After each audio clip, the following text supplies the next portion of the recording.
ਪ੍ਰਤੱਖ ਗੁਰੂ ਨਿਸਤਾਰੇ।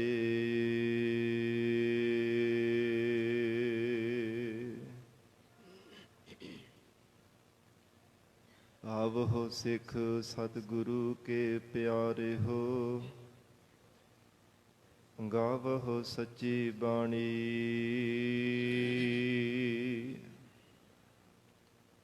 ਬਾਣੀ ਤਾ ਗਾਵਹੁ ਗੁਰੂ ਕੇਰੀ, ਬਾਣੀਆ ਸਿਰ ਬਾਣੀ।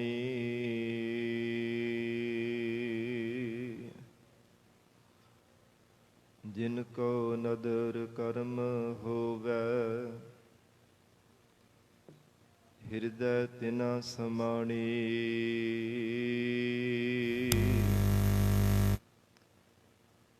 ਪੀਵਹੁ ਅੰਮ੍ਰਿਤ ਸਦਾ ਰਹਹੁ ਹਰ ਰੰਗ, ਜਪਿਹੁ ਸਾਰਗ ਪਾਣੀ।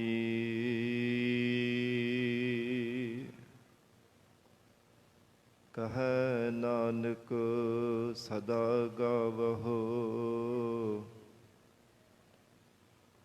ਏਹ ਸੱਚੀ ਬਾਣੀ।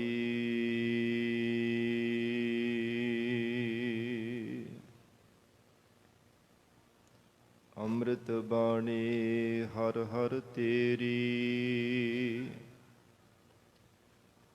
ਸੁਣ ਸੁਣ ਹੋਵੈ ਪਰਮ ਗਤ ਮੇਰੀ।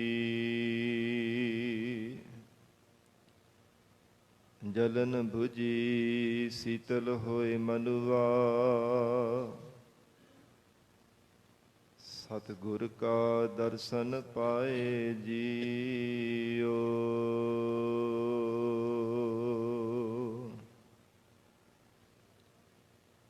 ਹਮ ਧਨਵੰਤ ਭਾਗਟ ਸਚ ਨਾਇ, ਹਰ ਗੁਣ ਗਾਵਹਿ ਸਹਿਜ ਸੁਭਾਏ। ਪੀਉ ਦਾਦੇ ਕਾ ਖੋਲ ਡਿਠਾ ਖਜ਼ਾਨਾ,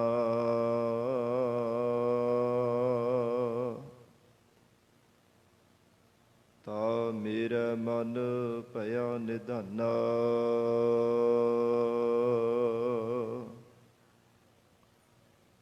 ਰਤਨਾ ਰਤਨ ਪਦਾਰਥ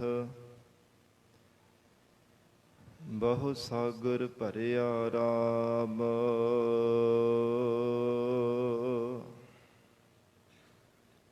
ਬਾਣੀ ਗੁਰਬਾਣੀ ਲਾਗੇ,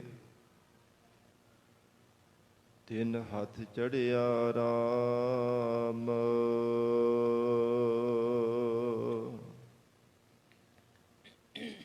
ਗੁਰਬਾਣੀ ਲਾਗੇ ਤਿਨ ਹੱਥ ਚੜਿਆ, ਨਿਰਮੋਲਕ ਰਤਨ ਅਪਾਰਾ।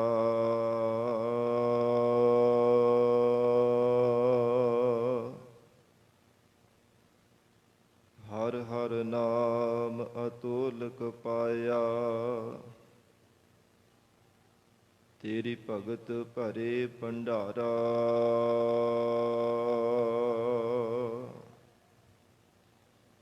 ਸਮੁੰਦ ਵਿਰੋਲ ਸਰੀਰ ਹਮ ਦੇਖਿਆ, ਇਕ ਵਸਤ ਅਨੂਪ ਦਿਖਾਈ।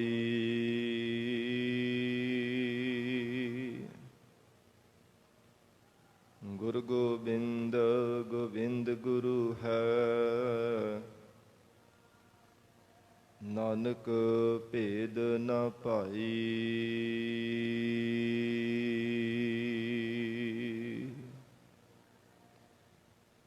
ਕਹਾ ਬੁੱਧ ਪ੍ਰਭ ਤੁਛ ਹਮਾਰੀ,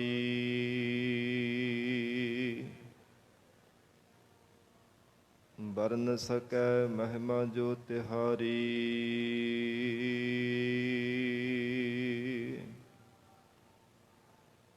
ਹਮ ਨਾ ਸਕਤ ਕਰ ਸਿਫਤ ਤੁਮਾਰੀ, ਆਪ ਲੇਹੋ ਤੁਮ ਕਥਾ ਸੁਧਾਰੀ।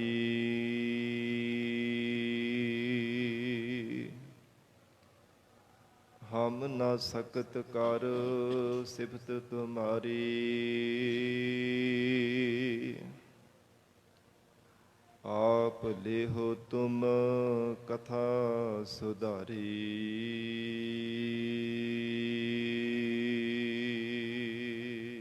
ਸਤਨਾਮ ਸ੍ਰੀ ਵਾਹਿਗੁਰੂ ਸਾਹਿਬ ਜੀਓ। ਸ਼ਲੋਕ ਮਹੱਲਾ ਪਹਿਲਾ। ਘੜੀਆ ਸਭੇ ਗੋਪੀਆ ਪਹਿਰ ਕੰਨ ਗੋਪਾਲ। ਗਹਿਣੇ ਪੌਣ ਪਾਣੀ ਵੈ ਸੰਤਰ ਚੰਦ ਸੂਰਜ ਅਵਤਾਰ। ਸਗਲੀ ਧਰਤੀ ਮਾਲ ਧਨ ਬਰਤਨ ਸਰਬ ਜੰਜਾਲ। ਨਾਨਕ ਮੁਸੈ ਗਿਆਨ ਬਿਹੂਣੀ ਖਾਏ ਗਿਆ ਜਮਕਾਲ। ਘੜੀਆ ਸਭੇ ਗੋਪੀਆ। ਵਾਹਿਗੁਰੂ ਜੀ ਕਾ ਖਾਲਸਾ, ਵਾਹਿਗੁਰੂ ਜੀ ਕੀ ਫਤਿਹ। ਪਤਿਤ ਪਾਵਨ ਭਗਤ ਵਛਲ ਅੰਤਰਜਾਮੀ ਕਰੁਣਾ ਨਿਧਾਨ ਗੁਰੂ ਗਰੀਬ ਨਵਾਜ। ਕਲਯੁਗ ਕੇ ਤਾਰਨ ਹਾਰੇ ਸ਼ਬਦ ਗੁਰੂ। ਦਸਾਂ ਹੀ ਪਾਤਸ਼ਾਹੀਆਂ ਕੇ ਆਤਮਿਕ ਸਰੂਪ ਜੁਗੋ ਜੁਗ ਅਟਲ। ਧੰਨ ਧੰਨ ਸਤਿਗੁਰੂ ਸ੍ਰੀ ਗੁਰੂ ਗ੍ਰੰਥ ਸਾਹਿਬ ਮਹਾਰਾਜ ਸੱਚੇ ਪਾਤਸ਼ਾਹ ਜੀ ਦੇ ਪਾਵਨ ਪਵਿੱਤਰ ਹਜ਼ੂਰੀ ਅੰਦਰ ਜੁੜ ਬੈਠੇ ਗੁਰੂ ਖਾਲਸਾ ਸਾਧ ਸੰਗਤ ਜੀਓ। ਸਤਿਗੁਰੂ ਜੀ ਦੀ ਮਹਾਨ ਬਖਸ਼ਿਸ਼ ਦਾ ਸਦਕਾ ਅੰਮ੍ਰਿਤ ਵੇਲੇ ਤੋਂ ਮਹਾਰਾਜ ਸਾਹਿਬ ਜੀ ਦੀ ਪਾਵਨ ਹਜ਼ੂਰੀ ਅੰਦਰ ਦੀਵਾਨ ਸਜੇ ਸਨ। ਸਜੇ ਹੋ ਦੀਵਾਨਾਂ ਅੰਦਰ ਆਪ ਸਰਬੱਤ ਸੰਗਤਾਂ ਹਾਜ਼ਰੀਆਂ ਭਰ ਕੇ ਲਾਹੇ ਪ੍ਰਾਪਤ ਕਰ ਰਹੇ ਹੋ। ਅੰਮ੍ਰਿਤਮਈ ਪਾਵਨ ਗੁਰਬਾਣੀ ਦੇ ਜਾਪ ਰਸ ਭਿੰਨਾ ਗੁਰਬਾਣੀ ਦਾ ਕੀਰਤਨ ਆਪ ਸੰਗਤਾਂ ਨੇ ਸਰਵਣ ਕੀਤਾ ਹੈ। ਆਓ ਸਾਧ ਸੰਗਤ ਜੀ ਹੋਰ ਵੀ ਕੋਈ ਸਮਾਂ ਪਿਆਰ ਸਤਿਕਾਰ ਸਹਿਤ ਸਤਿਗੁਰੂ ਜੀ ਦੇ ਚਰਨਾਂ ਵਿੱਚ ਬੈਠ ਕੇ ਪਾਵਨ ਗੁਰਬਾਣੀ ਦੇ ਲੜੀਵਾਰ ਕਥਾ ਨਾਲ ਜੁੜ ਕੇ ਲਾਹੇ ਪ੍ਰਾਪਤ ਕਰੀਏ। ਗੁਰੂ ਸ਼ਬਦ ਦੇ ਵਿਚਾਰ ਦੀ ਪ੍ਰਾਰੰਭਤਾ ਤੋਂ ਪਹਿਲਾਂ ਜੋ ਅੱਜ ਧੰਨ ਸਤਿਗੁਰੂ ਸ੍ਰੀ ਗੁਰੂ ਗ੍ਰੰਥ ਸਾਹਿਬ ਮਹਾਰਾਜ ਸੱਚੇ ਪਾਤਸ਼ਾਹ ਜੀ ਦਾ ਪਹਿਲਾ ਪ੍ਰਕਾਸ਼ ਪੁਰਬ ਪਾਵਨ ਦਿਹਾੜਾ ਹੈ। ਇਸ ਸੰਬੰਧ ਅੰਦਰ ਮਹਾਰਾਜ ਸੱਚੇ ਪਾਤਸ਼ਾਹ ਗਰੀਬ ਨਵਾਜ ਸਤਿਗੁਰੂ ਜੀ ਦੇ ਕੋਈ ਸਮਾਂ ਗੁਣ ਕਥਨ ਕਰ ਸਕੀਏ। ਮਹਾਰਾਜ ਸੱਚੇ ਪਾਤਸ਼ਾਹੀ ਦਾ ਜਸ ਉਚਾਰਨ ਕਰ ਸਕੀਏ।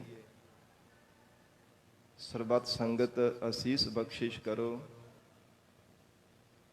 ਧੰਨ ਸ੍ਰੀ ਗੁਰੂ ਗ੍ਰੰਥ ਸਾਹਿਬ ਮਹਾਰਾਜ ਸੱਚੇ ਪਾਤਸ਼ਾਹ ਜੀ ਨੂੰ ਸੀਸ ਝੁਕਾ ਕੇ ਪਿਆਰ ਅਦਬ ਸਹਿਤ ਉਚਾਰਨ ਕਰੋ। ਜੀ ਕਰੋ ਰਸਨਾ ਪਵਿੱਤਰ। ਸਤਨਾਮ ਸ੍ਰੀ ਵਾਹਿਗੁਰੂ ਸਾਹਿਬ। ਸਤਨਾਮ ਸ੍ਰੀ ਵਾਹਿਗੁਰੂ ਸਾਹਿਬ। ਗਰੀਬ ਨਵਾਜ ਧੰਨ ਸਤਿਗੁਰੂ ਸ੍ਰੀ ਗੁਰੂ ਗ੍ਰੰਥ ਸਾਹਿਬ ਮਹਾਰਾਜ ਸੱਚੇ ਪਾਤਸ਼ਾਹ ਜੀ ਦੀ ਪਵਿੱਤਰ ਬਾਣੀ। ਗਰੀਬ ਨਵਾਜ ਮਹਾਰਾਜ ਸੱਚੇ ਪਾਤਸ਼ਾਹ ਧੰਨ ਸ੍ਰੀ ਗੁਰੂ ਅਰਜਨ ਦੇਵ ਸਾਹਿਬ ਮਹਾਰਾਜ ਸਾਹਿਬ ਜੀ ਨੇ ਸਮੁੱਚੀ ਬਾਣੀ ਨੂੰ ਇਕੱਤਰ ਕਰਨਾ, ਜਿਸ ਬਾਬਤ ਗੁਰ ਇਤਿਹਾਸ ਦੇ ਅੰਦਰ ਜ਼ਿਕਰ ਆਉਂਦਾ ਹੈ ਕਿ ਕੀ ਕਾਰਨ ਸੀ ਮਹਾਰਾਜ ਸੱਚੇ ਪਾਤਸ਼ਾਹ ਦੀ ਪਵਿੱਤਰ ਗੁਰਬਾਣੀ ਨੂੰ ਇਕੱਤਰ ਕਰਨ ਦਾ, ਸ੍ਰੀ ਗੁਰੂ ਗ੍ਰੰਥ ਸਾਹਿਬ ਜੀ ਦਾ ਸਰੂਪ ਤਿਆਰ ਕਰਨ ਦਾ। ਕਿਉਂਕਿ ਅਜੇ ਪੰਜ ਜਾਮੇ ਹੋਰ ਧਾਰਨ ਕਰਕੇ ਸੰਸਾਰ ਦੇ ਜੀਵਾਂ ਦਾ ਭੁੱਲੇ ਭਟਕੇ ਹੋਏ ਜੀਵਾਂ ਨੂੰ ਸਿੱਧੇ ਰਸਤੇ ਪਾਉਣ ਹਿਤ ਮਹਾਰਾਜ ਸੱਚੇ ਪਾਤਸ਼ਾਹ ਨੇ ਜੀਵਨ ਕੌਤਕ ਵਰਤਾਉਣੇ ਸਨ। ਔਰ ਸਰਵ ਉਚਿਤਤਾ ਕਿਉਂ ਹੈ ਸ੍ਰੀ ਗੁਰੂ ਗ੍ਰੰਥ ਸਾਹਿਬ ਮਹਾਰਾਜ ਸੱਚੇ ਪਾਤਸ਼ਾਹ ਦੇ ਪਵਿੱਤਰ ਸਰੂਪ ਦੀ? ਸੰਸਾਰ ਦੇ ਅੰਦਰ ਹੋਰ ਵੀ ਬਹੁਤ ਸਾਰੇ ਧਾਰਮਿਕ ਗ੍ਰੰਥ ਹਨ, ਪਰ ਸਭ ਤੋਂ ਸ਼੍ਰੋਮਣੀ ਸਰਬ ਉੱਚਤਾ ਕੇਵਲ ਸ੍ਰੀ ਗੁਰੂ ਗ੍ਰੰਥ ਸਾਹਿਬ ਮਹਾਰਾਜ ਸੱਚੇ ਪਾਤਸ਼ਾਹ ਜੀ ਨੂੰ ਹੀ ਸਾਧ ਸੰਗਤ ਜੀ ਮਿਲਦੀ ਹੈ। ਹਰ ਇੱਕ ਧਰਮ, ਹਰ ਇੱਕ ਧਾਰਮਿਕ ਗ੍ਰੰਥ ਸਤਿਕਾਰਯੋਗ ਹੈ। ਹਰ ਇੱਕ ਧਾਰਮਿਕ ਗ੍ਰੰਥ ਦੇ ਅੰਦਰ ਸਾਧ ਸੰਗਤ ਜੀ ਜੋ ਵਿਚਲਾ ਗਿਆਨ, ਜੋ ਵਿਚਾਰਧਾਰਾ ਦਰਸਾਈ ਗਈ ਹੈ, ਸਭ ਸਤਿਕਾਰਯੋਗ ਹਨ। ਪਰ ਜੋ ਗੁਰਮਤਿ ਦਾ ਸਿਧਾਂਤ ਹੈ, ਸ੍ਰੀ ਗੁਰੂ ਗ੍ਰੰਥ ਸਾਹਿਬ ਸੱਚੇ ਪਾਤਸ਼ਾਹੀ ਦੇ ਅੰਦਰ ਦਾ ਗਿਆਨ ਹੈ, ਇਹ ਹੋਰਨਾਂ ਮਤਾਂ ਮਤਾਂਤਰਾਂ ਦੇ ਅਨੁਸਾਰ ਕਿਸੇ ਨਾਲ ਮੇਲ ਨਹੀਂ ਖਾਂਦਾ, ਕਿਉਂਕਿ ਗੁਰਮਤਿ ਸੰਸਾਰ ਦੇ ਨਾਲ ਬਹੁਤ ਨਿਵੇਕਲੀ ਹੈ। ਹੋਰ ਜਿੰਨੇ ਵੀ ਸੰਸਾਰ ਦੇ ਮਜ਼ਹਬ ਹਨ, ਚਾਹੇ ਜਿੰਨੇ ਵੀ ਧਾਰਮਿਕ ਗ੍ਰੰਥ ਹਨ, ਉਹਨਾਂ ਧਾਰਮਿਕ ਗ੍ਰੰਥਾਂ ਦੇ ਅੰਦਰ ਜਾਂ ਫਿਰ ਧਰਮ ਨੂੰ ਧਾਰਨ ਕਰਨ ਵਾਲੇ ਸੰਸਾਰ ਦੇ ਲੋਕ ਕੇਵਲ ਇੱਕੋ ਹੀ ਪੱਖ ਰੱਖ ਕਰਕੇ ਆਪਣੀ ਜ਼ਿੰਦਗੀ ਬਤੀਤ ਕਰਦੇ ਆ, ਜੀਵਨ ਦੀ ਸਫਲਤਾ ਸਮਝਣ ਦਾ ਯਤਨ ਕਰਦੇ ਹਨ। ਮਹਾਰਾਜ ਸ੍ਰੀ ਗੁਰੂ ਗ੍ਰੰਥ ਸਾਹਿਬ ਸੱਚੇ ਪਾਤਸ਼ਾਹੀ ਦੀ ਪਵਿੱਤਰ ਗੁਰਬਾਣੀ ਅੰਦਰ ਸਾਰੀ ਸ੍ਰਿਸ਼ਟੀ ਨੂੰ, ਸਭ ਨੂੰ ਸਾਂਝੀ ਵਾਰਤਾ ਦਾ ਉਪਦੇਸ਼ ਦੇ ਕਰਕੇ ਮਹਾਰਾਜ ਸਾਹਿਬ ਜੀ ਨਿਵਾਜਦੇ ਆ। ਕਿਸੇ ਵੀ ਮਜ਼ਹਬ ਦਾ, ਕਿਸੇ ਜਾਤੀ ਦਾ, ਕਿਸੇ ਵੀ ਤਰ੍ਹਾਂ ਦਾ ਕੋਈ ਜੀਵ ਜੰਤੂ ਗਰੀਬ ਨਵਾਜ ਸ੍ਰੀ ਗੁਰੂ ਗ੍ਰੰਥ ਸਾਹਿਬ ਸੱਚੇ ਪਾਤਸ਼ਾਹ ਜੀ ਦੇ ਪਵਿੱਤਰ ਗੁਰਬਾਣੀ ਨੂੰ ਪੜ੍ਹਦਾ ਹੈ, ਸੁਣਦਾ ਹੈ, ਮਹਾਰਾਜ ਸੱਚੇ ਪਾਤਸ਼ਾਹ ਜੀ ਕਹਿੰਦੇ ਉਹ ਜੀਵ ਨਿਹਾਲ ਹੋ ਜਾਂਦਾ। ਐਸੀ ਸਰਵਉੱਚ ਪਵਿੱਤਰ ਗੁਰਬਾਣੀ ਹੈ, ਭਾਵੇਂ ਪ੍ਰੀਤ ਰੂਪ ਰਸਨਾ ਦੇ ਨਾਲ ਇਸ ਨੂੰ ਕੋਈ ਗਾਉਂਦਾ ਹੈ, ਚਾਹੇ ਸ਼ਰਧਾ ਵਿਸ਼ਵਾਸ ਰੂਪ ਕੰਨਾਂ ਦੇ ਨਾਲ ਕੋਈ ਵੀ ਸੁਭਾਗਾ ਜੀਵ ਸਰਵਣ ਕਰ ਲੈਂਦਾ ਹੈ, ਮਹਾਰਾਜ ਸੱਚੇ ਪਾਤਸ਼ਾਹ ਕਹਿੰਦੇ ਉਹ ਜੀਵ ਦਾ ਉਧਾਰ ਹੋ ਜਾਂਦਾ, ਕੋਈ ਸ਼ੰਕੇ ਵਾਲੀ ਮਨ ਵਿੱਚ ਗੱਲ ਨਹੀਂ ਰਹਿ ਜਾਂਦੀ। ਕਿਉਂਕਿ ਹੋਰ ਜਿਤਨੇ ਵੀ ਸੰਸਾਰ ਦੇ ਧਾਰਮਿਕ ਗ੍ਰੰਥ ਹਨ, ਉਹਨਾਂ ਦੇ ਲਈ ਸਾਧ ਸੰਗਤ ਜੀ ਬਹੁਤੀ ਵਿਦਿਆ ਪੜ੍ਹਨੀ ਪੈਂਦੀ ਹੈ, ਲੰਬੇਰਾ ਸਮਾਂ ਜ਼ਿੰਦਗੀ ਦੇ ਵਿੱਚ ਘਾਲਣੀ ਪੈਂਦੀ ਹੈ। ਫਿਰ ਕਿਤੇ ਜਾ ਕਰਕੇ ਉਹਨਾਂ ਨੂੰ ਗ੍ਰੰਥਾਂ ਨੂੰ ਪੜ੍ਹਨ ਦਾ, ਸੁਣਨ ਦਾ, ਚਾਹੇ ਫਿਰ ਉਹਨਾਂ ਦੇ ਅੰਦਰ ਦੇ ਵਿਚਾਰ ਸਮਝਣ ਦਾ ਕੋਈ ਨਾ ਕੋਈ ਮਨੁੱਖ ਦੇ ਅੰਦਰ ਇਹ ਵਿਚਾਰ ਪੈਦਾ ਹੁੰਦੀ ਹੈ, ਜੀਵ ਨੂੰ ਕੋਈ ਨਾ ਕੋਈ ਸਮਝ ਪੈਂਦੀ ਹੈ। ਪਰ ਫਿਰ ਵੀ ਨਿਰਬੁੱਧ ਜੀਵ ਜਿਹੜਾ ਹੁੰਦਾ ਹੈ, ਉਹ ਵੀ ਸਾਧ ਸੰਗਤ ਜੀ ਵਿਚਾਰ ਤੋਂ ਹੀਣਾ ਹੀ ਰਹਿ ਜਾਂਦਾ ਹੈ। ਪਰ ਗਰੀਬ ਨਵਾਜ ਸ੍ਰੀ ਗੁਰੂ ਗ੍ਰੰਥ ਸਾਹਿਬ ਮਹਾਰਾਜ ਸੱਚੇ ਪਾਤਸ਼ਾਹ ਜੀ ਮਨੁੱਖਤਾ ਦੇ ਭਲੇ ਵਾਸਤੇ ਜੋ ਐਸਾ ਉਪਦੇਸ਼ ਬਖਸ਼ਿਸ਼ ਕਰਦੇ ਹਨ ਕਿ ਜਿਸ ਕਰਕੇ ਜੀਵ ਨੂੰ ਬਹੁਤੀ ਘਾਲਣਾ ਵੀ ਨਹੀਂ, ਸੰਸਾਰ ਅੰਦਰ ਘਾਲਣੀ ਪੈਂਦੀ। ਤਪ ਸਾਧਨਾ ਆਦਿਕ, ਯੋਗਾ ਅਭਿਆਸ ਆਦਿਕ, ਜਲ ਧਾਰਾ ਆਦਿਕ, ਹੋਰ ਵੀ ਕਿੰਨੇ ਕਿੰਨੇ ਸੰਸਾਰ ਦੇ ਸਾਧਨ ਕਰਨ ਦੇ ਵਾਸਤੇ ਮਨੁੱਖ ਬੜੀ ਮਿਹਨਤ ਕਰਦਾ ਹੈ, ਮਸ਼ੱਕਤ ਕਰਦਾ ਹੈ। ਪਰ ਸ੍ਰੀ ਗੁਰੂ ਗ੍ਰੰਥ ਸਾਹਿਬ ਸੱਚੇ ਪਾਤਸ਼ਾਹ ਜੀ ਮਨੁੱਖ ਨੂੰ ਅਸਲ ਜੀਵਨ ਜੁਗਤੀ ਦੀ ਦਾਤ ਦਰਸਾ ਕਰਕੇ ਸੁਭਾਵਿਕ ਹੀ ਵਿਛੜੇ ਹੋਏ ਅਕਾਲ ਪੁਰਖ ਵਾਹਿਗੁਰੂ ਪ੍ਰਮਾਤਮਾ ਦੇ ਨਾਲ ਮਿਲਾ ਦਿੰਦੇ ਹਨ। ਜੇ ਹਿਰਦਿਓ ਹੋ ਕੇ ਪਿਆਰ ਭਾਵਨਾ ਦੇ ਸਹਿਤ ਮਹਾਰਾਜ ਸੱਚੇ ਪਾਤਸ਼ਾਹ ਜੀ ਨੂੰ ਗਾਉਂਦਾ ਹੈ, ਚਾਹੇ ਪਿਆਰ ਦੇ ਨਾਲ ਸਰਵਣ ਕਰ ਲੈਂਦਾ ਹੈ। ਕੋਈ ਗਾਵੇ ਕੋ ਸੁਣੈ ਹਰ ਨਾਮੈ ਚਿਤ ਲਾਏ, ਕਹੋ ਕਬੀਰ ਸੰਸਾ ਨਹੀਂ ਅੰਤ ਪਰਮ ਗਤ ਪਾਏ। ਜੋ ਪ੍ਰਾਣੀ ਗੋਵਿੰਦ ਧਿਆਵੈ, ਪੜ੍ਹਿਆ ਅਨਪੜ੍ਹਿਆ ਪਰਮ ਗਤ ਪਾਵੈ। ਕੋਈ ਪੜ੍ਹਿਆ ਹੋਵੇ ਦੁਨਿਆਵੀ ਵਿਦਿਆ, ਭਾਵੇਂ ਕੋਈ ਅਨਪੜ੍ਹ ਹੋਵੇ, ਪਰ ਜੇ ਸ਼ਰਧਾ ਭਾਵਨਾ ਦੇ ਨਾਲ ਗੁਰੂ ਕੀ ਬਾਣੀ ਨੂੰ ਸਰਵਣ ਕਰ ਲੈਂਦਾ ਹੈ, ਮੁਖ ਤੋਂ ਵਾਹਿਗੁਰੂ ਸ਼ਬਦ ਵੀ ਭਾਵੇਂ ਉਚਾਰਨ ਕਰ ਲੈਂਦਾ ਹੈ, ਉਸ ਜੀਵ ਦਾ ਪੜ੍ਹਿਆ ਸੁਣਿਆ ਹੋਇਆ ਥਾਂ ਪੈ ਜਾਂਦਾ। ਇਹ ਜੀਵ ਪ੍ਰਮਾਤਮਾ ਦੇ ਘਰ ਸੁਭਾਵਿਕ ਹੀ ਪਹੁੰਚ ਜਾਂਦਾ ਹੈ। ਪਰਮੇਸ਼ਰ ਦੇ ਘਰ ਦੇ ਵਿੱਚ ਜੀਵ ਦੀ ਪ੍ਰਵਾਨਗੀ ਹੋ ਜਾਂਦੀ ਹੈ। ਤੇ ਸਾਧ ਸੰਗਤ ਜੀ, ਸੰਸਾਰ ਦੇ ਅੰਦਰ ਸਭ ਤੋਂ ਵੱਧ ਕਰਕੇ ਸਤਿਕਾਰ ਸ੍ਰੀ ਗੁਰੂ ਗ੍ਰੰਥ ਸਾਹਿਬ ਸੱਚੇ ਪਾਤਸ਼ਾਹੀ ਦਾ ਕਿਉਂ ਹੁੰਦਾ ਹੈ? ਕਿਉਂਕਿ ਭਾਵੇਂ ਸਾਰੇ ਧਾਰਮਿਕ ਗ੍ਰੰਥ ਸਤਿਕਾਰਯੋਗ ਹਨ, ਪਰ ਸਮੇਂ-ਸਮੇਂ ਅਨੁਸਾਰ ਅਕਾਲ ਪੁਰਖ ਪਰਮੇਸ਼ਰ ਨੇ ਸੰਸਾਰ ਦੇ ਅੰਦਰ ਅਵਤਾਰਾਂ, ਪੈਗੰਬਰਾਂ, ਪੀਰਾਂ, ਰਹਿਬਰਾਂ ਨੂੰ ਸੰਸਾਰ ਦੇ ਅੰਦਰ ਪ੍ਰਗਟ ਕੀਤਾ ਲੋਕਾਈ ਦੇ ਭਲੇ ਵਾਸਤੇ, ਜੀਵਾਂ ਦੀ ਕਲਿਆਣ ਹਿੱਤ। ਪਰ ਆਪੋ ਆਪਣੀ ਪੂਜਾ ਦੇ ਵਿੱਚ ਤਿੰਨਾਂ ਨੇ ਲੱਗ ਜਾਣਾ ਕੀਤਾ ਕਿ ਆਪਣੀ ਪੂਜਾ ਕਰਾਉਣ ਦੇ ਵਾਸਤੇ, ਆਪਣਾ ਮਾਣ ਸਤਿਕਾਰ ਪ੍ਰਾਪਤ ਕਰਨ ਦੇ ਲਈ, ਤੇ ਜਿੰਨੇ ਵੀ ਸੰਸਾਰ ਦੇ ਧਾਰਮਿਕ ਗ੍ਰੰਥ ਹਨ, ਕਿਸੇ ਵੀ ਧਾਰਮਿਕ ਗ੍ਰੰਥ ਦਾ ਰਹਿਬਰ, ਪੀਰ, ਚਾਹੇ ਅਵਤਾਰ ਦੇ ਹੁੰਦਿਆਂ ਹੋਏ ਸੰਪਾਦਨ ਨਹੀਂ ਹੋਣਾ ਕੀਤਾ। ਉਹਨਾਂ ਦੇ ਅੰਦਰ ਦਾ ਜਿਹੜਾ ਗਿਆਨ ਸੀ, ਵਿਚਾਰ ਸੀ, ਉਹ ਕਿਸੇ ਵੀ ਅਵਤਾਰ, ਕਿਸੇ ਪੀਰ, ਪੈਗੰਬਰ, ਔਲੀਏ ਦੇ ਹੁੰਦਿਆਂ ਹੋਇਆ ਨਹੀਂ ਸਤ ਸੰਗਤ ਜੀ ਉਹਦਾ ਜਿਹੜਾ ਉਪਦੇਸ਼ ਇਕੱਤਰ ਹੋਣਾ ਕੀਤਾ। ਇੱਕ ਥਾਂ ਤੇ ਧਾਰਮਿਕ ਗ੍ਰੰਥ ਉਸ ਸਮੇਂ ਨਹੀਂ ਬਣ ਸਕਿਆ। ਕੇਵਲ ਸ੍ਰੀ ਗੁਰੂ ਗ੍ਰੰਥ ਸਾਹਿਬ ਮਹਾਰਾਜ ਸੱਚੇ ਪਾਤਸ਼ਾਹ ਦੀ ਪਵਿੱਤਰ ਗੁਰਬਾਣੀ ਹੈ, ਜੋ ਧੰਨ ਗੁਰੂ ਅਰਜਨ ਦੇਵ ਸਾਹਿਬ ਮਹਾਰਾਜ ਸੱਚੇ ਪਾਤਸ਼ਾਹ ਜੀ ਦੇ ਸਮੇਂ ਸਤਿਗੁਰੂ ਜੀ ਦੀ ਹਜ਼ੂਰੀ ਅੰਦਰ ਗਰੀਬ ਨਵਾਜ ਮਹਾਰਾਜ ਸਾਹਿਬ ਜੀ ਦਾ ਪਾਵਨ ਸਰੂਪ ਤਿਆਰ ਹੋਣਾ ਕੀਤਾ। ਸਮੁੱਚੀ ਗੁਰਬਾਣੀ ਮਹਾਰਾਜ ਸੱਚੇ ਪਾਤਸ਼ਾਹ ਨੇ ਭਾਈ ਗੁਰਦਾਸ ਸਾਹਿਬ ਜੀ ਨੂੰ ਲਿਖਾਰੀ ਲਗਵਾ ਕਰਕੇ ਇਕੱਤਰ ਕੀਤੀ ਹੈ। ਹੋਰ ਜਿੰਨੇ ਵੀ ਸੰਸਾਰ ਦੇ ਧਾਰਮਿਕ ਗ੍ਰੰਥ ਹਨ, ਤਿੰਨਾਂ ਦੇ ਅੰਦਰ ਦਾ ਜਿਹੜਾ ਗਿਆਨ ਹੈ ਉਹਦੇ ਵਿੱਚ ਥੋੜੀ ਨਹੀਂ ਬਹੁਤ ਜ਼ਿਆਦਾ ਮਿਲਾਵਟ ਹੋ ਚੁੱਕੀ ਹੈ।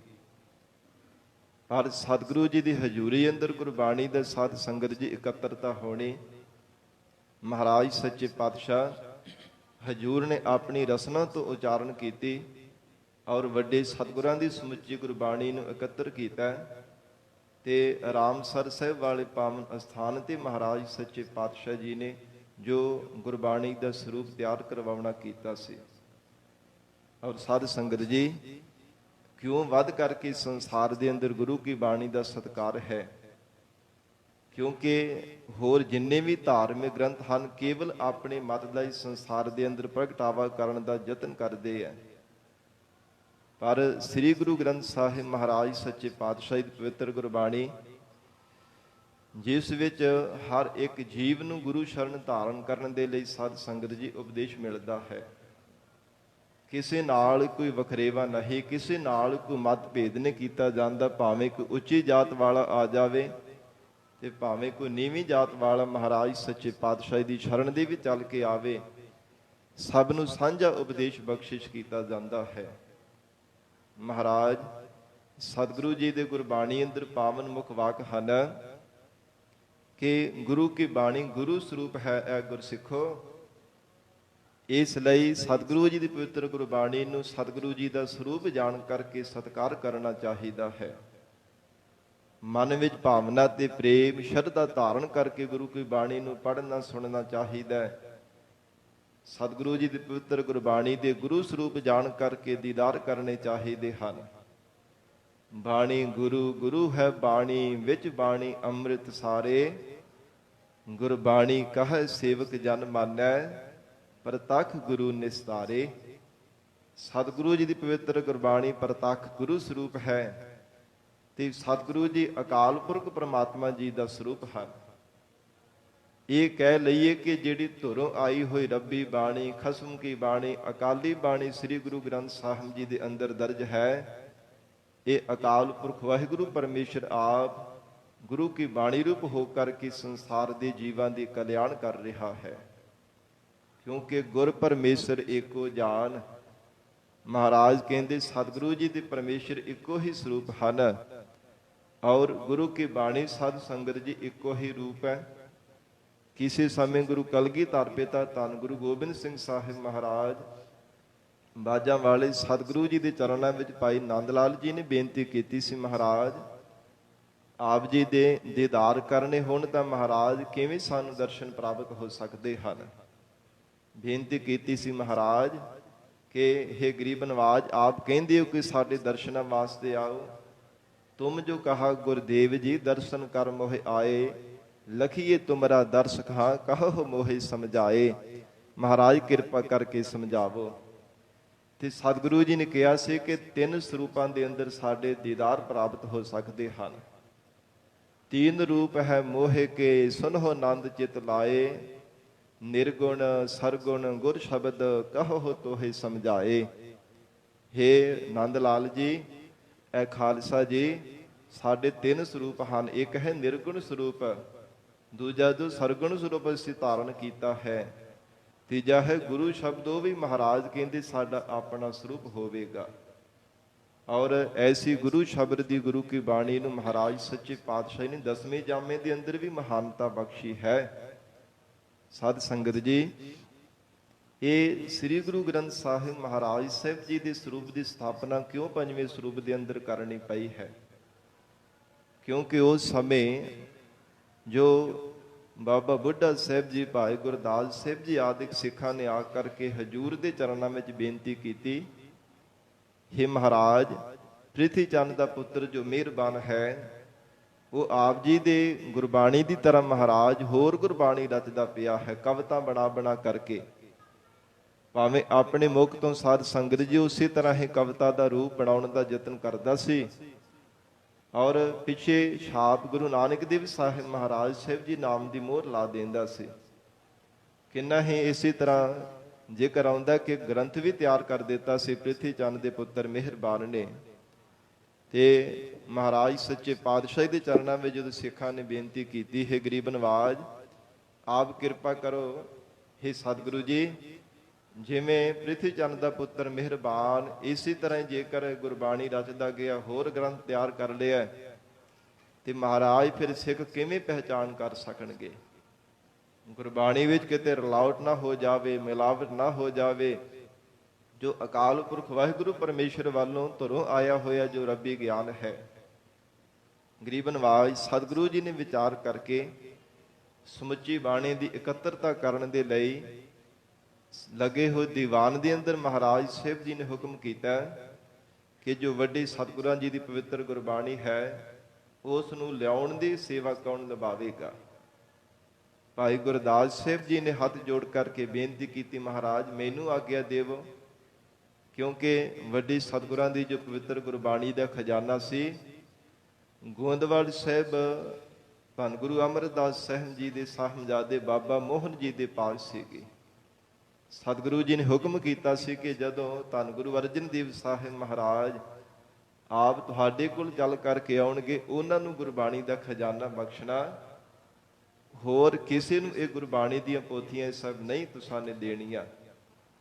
ਤੇ ਅਲਮਸਤ ਸੁਭਾਅ ਸਮਾਧੀ ਦੇ ਵਿੱਚ ਲੀਨ ਰਹਿੰਦੇ, ਦਸਮ ਦਵਾਰ ਦੇ ਵੀ ਸਵਾਸਾਂ ਨੂੰ ਚੜਾ ਕਰਕੇ ਲੰਬੇਰਾ ਸਮਾਂ ਬੈਠੇ ਰਹਿੰਦੇ ਸਨ। ਜਦੋਂ ਮਹਾਰਾਜ ਸੱਚੇ ਪਾਤਸ਼ਾਹ ਜੀ ਨੂੰ ਬੇਨਤੀ ਕੀਤੀ, ਹੈ ਗਰੀਬ ਨਵਾਜ ਮੈਨੂੰ ਆਗਿਆ ਦੇਵੋ, ਭਾਈ ਗੁਰਦਾਸ ਸਾਹਿਬ ਜੀ ਨੇ ਕਿਹਾ ਕਿ ਜਾਓ ਤੁਸੀਂ ਪੋਥੀਆਂ ਸਭ ਲੈ ਆਓ। ਮਹਾਰਾਜ ਸਾਹਿਬ ਜੀ ਦੇ ਚਰਨਾਂ ਤੇ ਨਮਸਕਾਰ ਕਰਕੇ ਗੋਇੰਦਵਾਲ ਸਾਹਿਬ ਦੀ ਪਾਵਨ ਧਰਤੀ ਤੇ ਪਹੁੰਚੇ ਹੈ, ਜਿੱਥੇ ਚੁਬਾਰਾ ਸਾਹਿਬ ਉੱਚੇ ਥਾਂ ਤੇ ਬਾਬਾ ਮੋਹਨ ਜੀ ਸਮਾਧੀ ਲਾ ਕਰਕੇ ਬੈਠੇ ਹੋਏ, ਅਡੋਲ ਚੌਂਕੜਾ ਲਗਾ ਕੇ ਬੈਠੇ ਸਨ। ਬਾਹਰ ਜਾ ਕੇ ਬਹੁਤ ਆਵਾਜ਼ਾਂ ਮਾਰੀਆਂ, ਬੜਾ ਯਤਨ ਕੀਤਾ, ਦਰਵਾਜ਼ੇ ਦੇ ਅੱਗੇ ਜਾ ਕਰਕੇ ਆਵਾਜ਼ਾਂ ਮਾਰ ਮਾਰ ਕਰਕੇ ਥੱਕ ਹਾਰ ਗਏ, ਪਰ ਬਾਬਾ ਮੋਹਨ ਜੀ ਦੀ ਸਮਾਧੀ ਨਾ ਖੁੱਲੀ। ਸਾਧ ਸੰਗਤ ਜੀ, ਫਿਰ ਆਖਰਕਾਰ ਵਾਪਸ ਖਾਲੀ ਹੱਥ ਹੀ ਮੁੜ ਕਰਕੇ ਆਉਣਾ ਪਿਆ। ਸਤਿਗੁਰੂ ਜੀ ਦੇ ਚਰਨਾਂ ਤੇ ਨਮਸਕਾਰ ਕੀਤੀ ਮਹਾਰਾਜ। ਬਾਬਾ ਮੋਹਨ ਜੀ ਨੇ ਤਾਂ ਦਰਵਾਜ਼ਾ ਹੀ ਨਹੀਂ ਖੋਲ੍ਹਿਆ, ਬੜੀਆਂ ਆਵਾਜ਼ਾਂ ਮਾਰੀਆਂ ਸਨ। ਫਿਰ ਹਜੂਰ ਨੇ ਵਚਨ ਕੀਤਾ ਕਿ ਹੋਰ ਵੀ ਕਿਸੇ ਗੁਰਸਿੱਖ ਨੇ ਜਾਣਾ ਪੋਥੀਆਂ ਸਾਹਿਬ ਲੈਣ ਦੇ ਵਾਸਤੇ।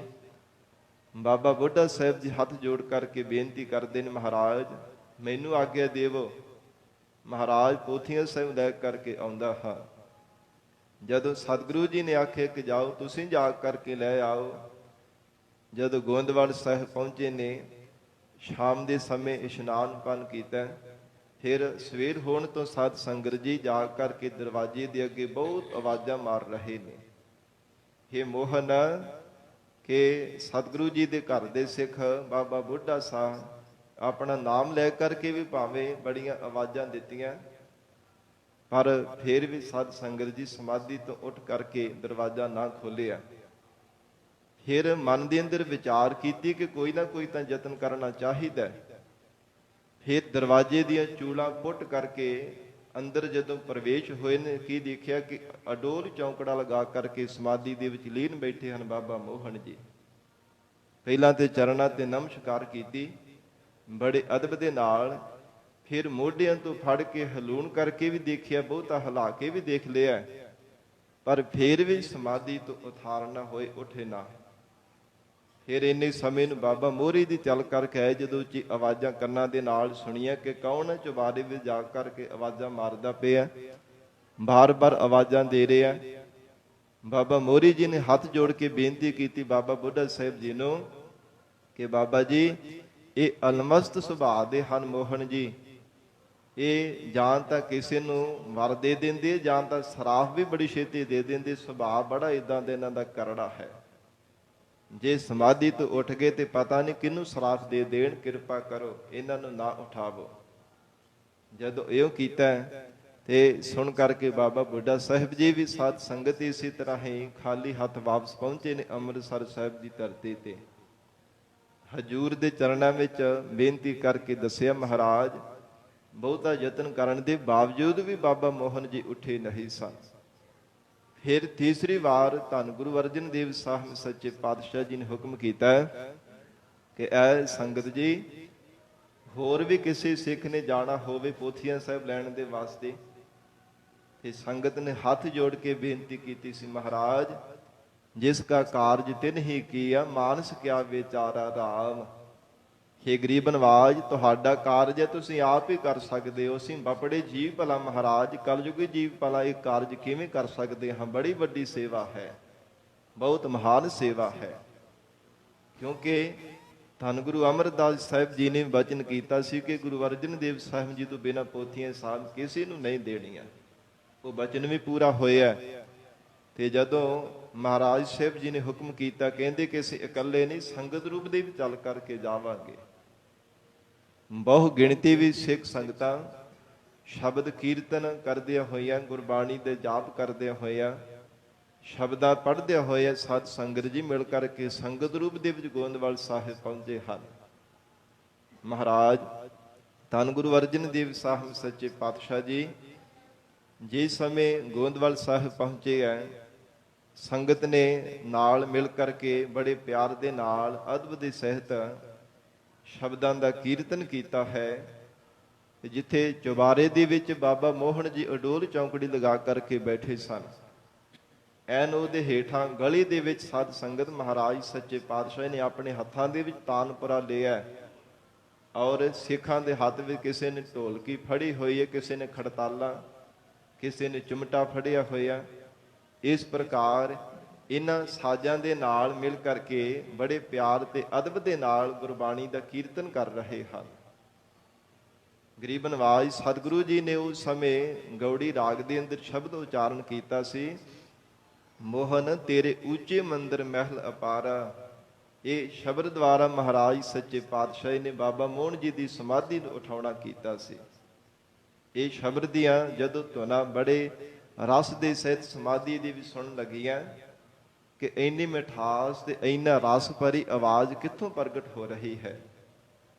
ਫਿਰ ਉਸ ਸਮੇਂ ਸਮਾਧੀ ਤੋਂ ਉੱਠ ਕਰਕੇ ਜਦੋਂ ਤਾਕੀ ਖੋਲ ਕਰਕੇ ਦੇਖਿਆ, ਧੰਨ ਗੁਰੂ ਅਰਜਨ ਦੇਵ ਸਾਹਿਬ ਮਹਾਰਾਜ ਬੜੀ ਨਿਮਰਤਾ ਦੇ ਸਹਿਤ ਦੇਖਿਆ ਕਿ ਇੰਨੀ ਨਿਮਰਤਾ ਸਤਿਗੁਰੂ ਜੀ ਦੇ ਅੰਦਰ। ਸੰਗਤ ਦੇ ਸਹਿਤ ਮਿਲ ਕਰਕੇ ਫਿਰ ਗਲੀ ਦੇ ਵਿੱਚ ਬੈਠ ਕਰਕੇ ਜਸ ਗਾ ਰਹੇ ਨੇ। ਅੰਤਰੀਵ ਭਾਵ ਦੇ ਵਿੱਚ ਅਕਾਲ ਪੁਰਖ ਵਾਹਿਗੁਰੂ ਪਰਮੇਸ਼ਰ ਜੀ ਦੇ ਸਨਮੁਖ ਹੋ ਕਰਕੇ ਉਚਾਰਨ ਕਰ ਰਹੇ ਸਨ। ਬਾਹਜ ਭਾਵ ਦੇ ਵਿੱਚ ਮੋਹਨ ਸਤਿਗੁਰੂ ਜੀ ਦੇ ਸਾਹਿਬਜ਼ਾਦੇ ਜੀ ਦਾ ਨਾਮ ਲੈ ਕੇ ਉਚਾਰਨ ਕਰ ਰਹੇ ਸਨ।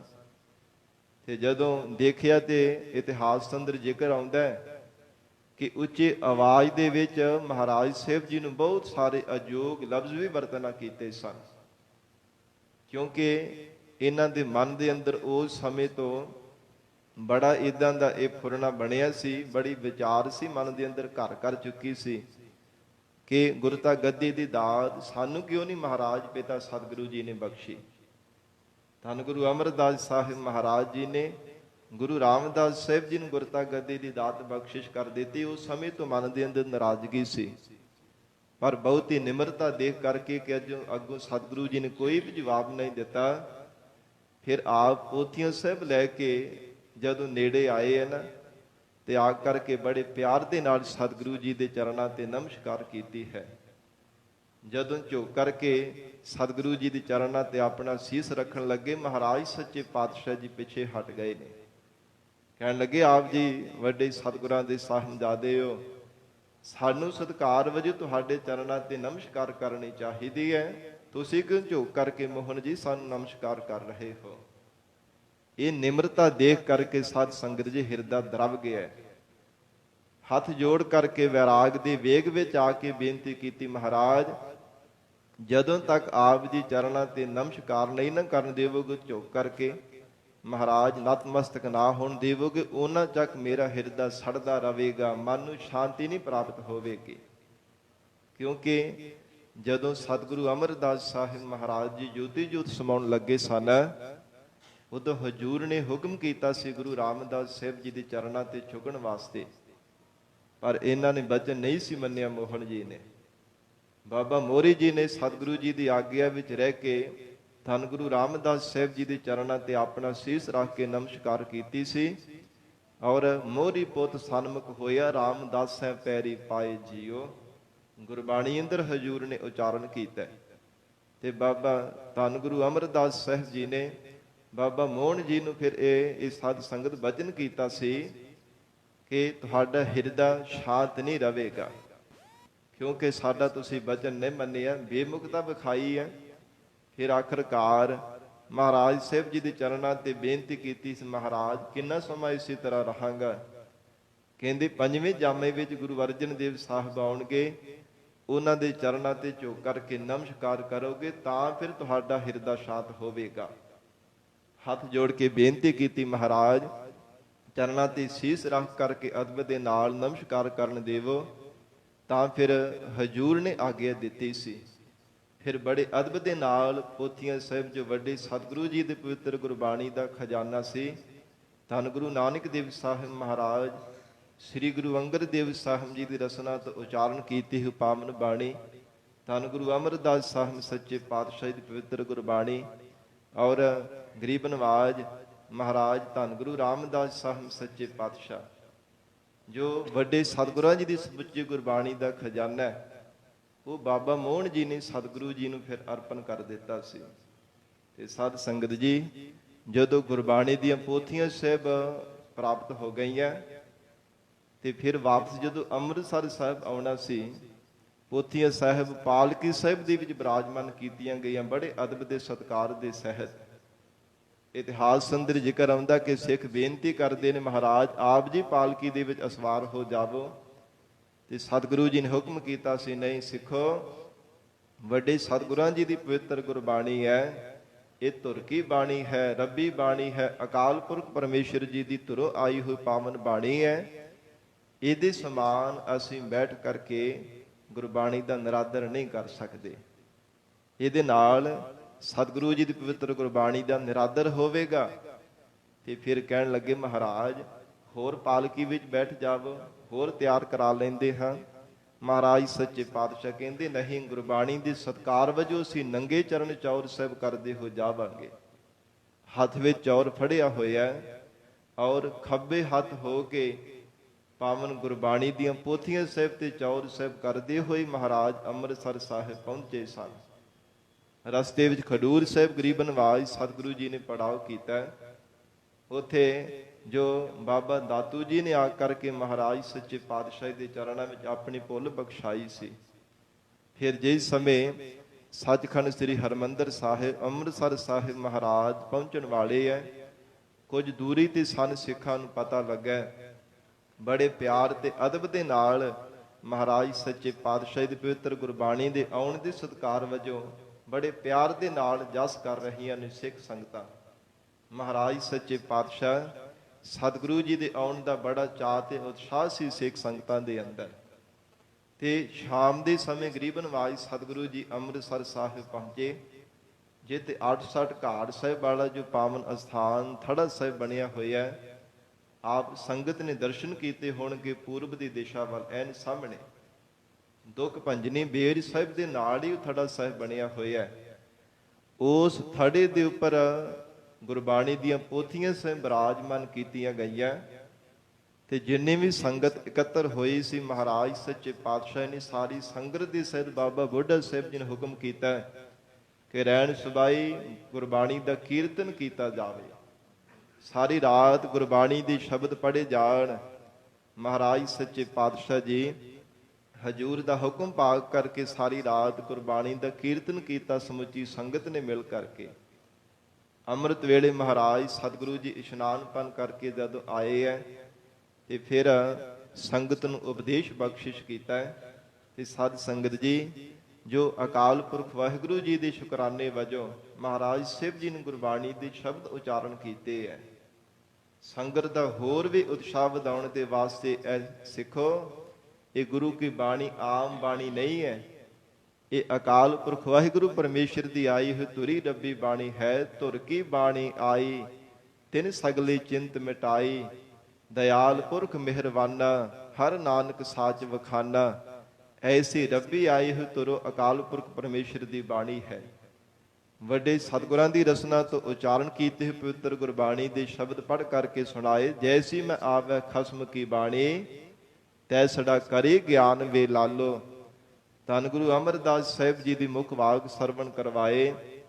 ਐ ਗੁਰ ਸਿੱਖੋ, ਆਵੋ ਸਿੱਖ ਸਤਿਗੁਰੂ ਕੇ ਪਿਆਰੇ ਹੋ, ਗਾਵੋ ਸੱਚੀ ਬਾਣੀ। ਬਾਣੀ ਤਾਂ ਗਾਵੋ ਗੁਰੂ ਕੇਰੀ, ਬਾਣੀਆਂ ਸਿਰ ਬਾਣੀ।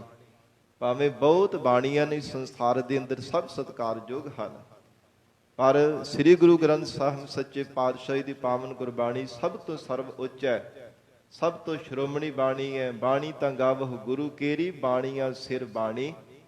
हे ਮਹਾਰਾਜ, ਸਤਿਗੁਰੂ ਜੀ ਕਹਿੰਦੇ ਐਸੀ ਸਮੁੱਚੀ ਸਰਲ ਤੇ ਸਭ ਤੋਂ ਉੱਚੀ ਪਰਮ ਬਾਣੀ ਹੈ। ਗਰੀਬ ਨਵਾਜ ਮਹਾਰਾਜ ਸਾਹਿਬ ਜੀ ਨੇ ਸ਼ਬਦ ਉਚਾਰਨ ਕੀਤੇ। ਹਮ ਧਨਵੰਤ ਭਾਗੜ ਸਚ ਨਾਏ, ਹਰ ਗੁਣ ਗਾਵਹਿ ਸਹਿਜ ਸੁਭਾਏ।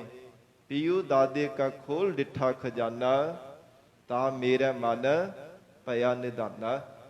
ਕਹਿੰਦੇ ਹਨ ਕਿ ਪੀਊ ਦਾਦੇ ਕਾ, ਦਾਦੇ ਬਹੁ ਵਚਨ ਹੈ।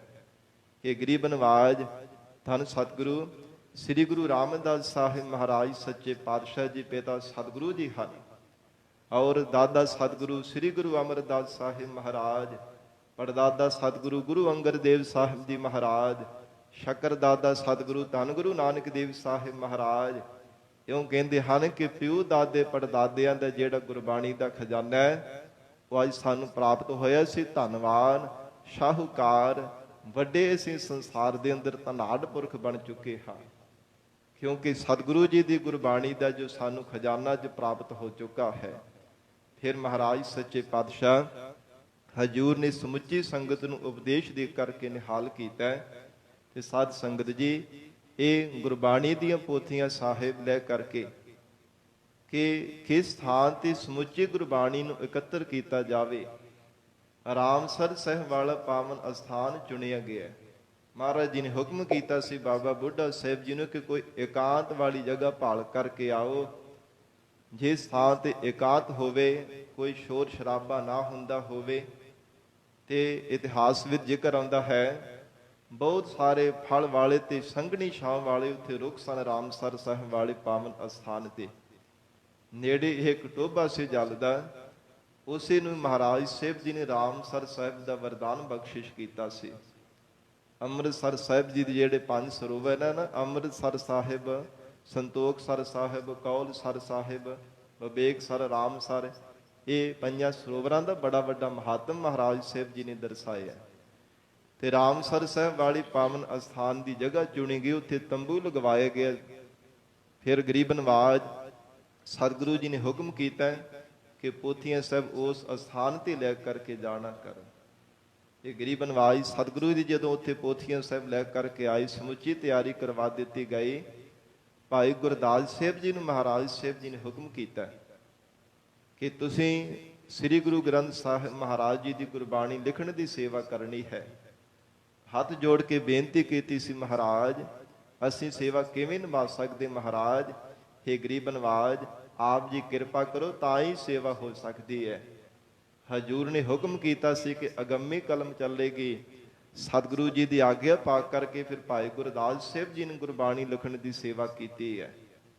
ਫਿਰ ਸਾਧ ਸੰਗਤ ਜੀ ਇੱਥੇ ਹੀ ਅਸਥਾਨ ਤੇ ਜਦੋਂ ਹੋਰ ਜਿਹੜੇ ਕੋਈ ਹੰਕਾਰੀ ਜੀਵ ਸਨ, ਭਾਵੇਂ ਆਪਣੇ ਆਪ ਨੂੰ ਭਗਤ ਅਖਵਾਉਂਦੇ ਸਨ, ਜਿਨ੍ਹਾਂ ਦੇ ਵਿੱਚੋਂ ਕਾਨ੍ਹਾ ਭਗਤ, ਪੀਲੂ ਆਦਿਕ ਇਹ ਵੀ ਲਾਹੌਰ ਤੋਂ ਚੱਲ ਕਰਕੇ ਆਏ ਕਿ ਮਹਾਰਾਜ ਗੁਰਬਾਣੀ ਦਾ ਸਰੂਪ ਬਣਾ ਰਹੇ ਹੈ, ਗ੍ਰੰਥ ਰਚ ਰਹੇ ਨੇ ਮਹਾਰਾਜ, ਅਸੀਂ ਵੀ ਆਪਣੀ ਗੁਰਬਾਣੀ ਲਿਖਾ ਲਈਏ।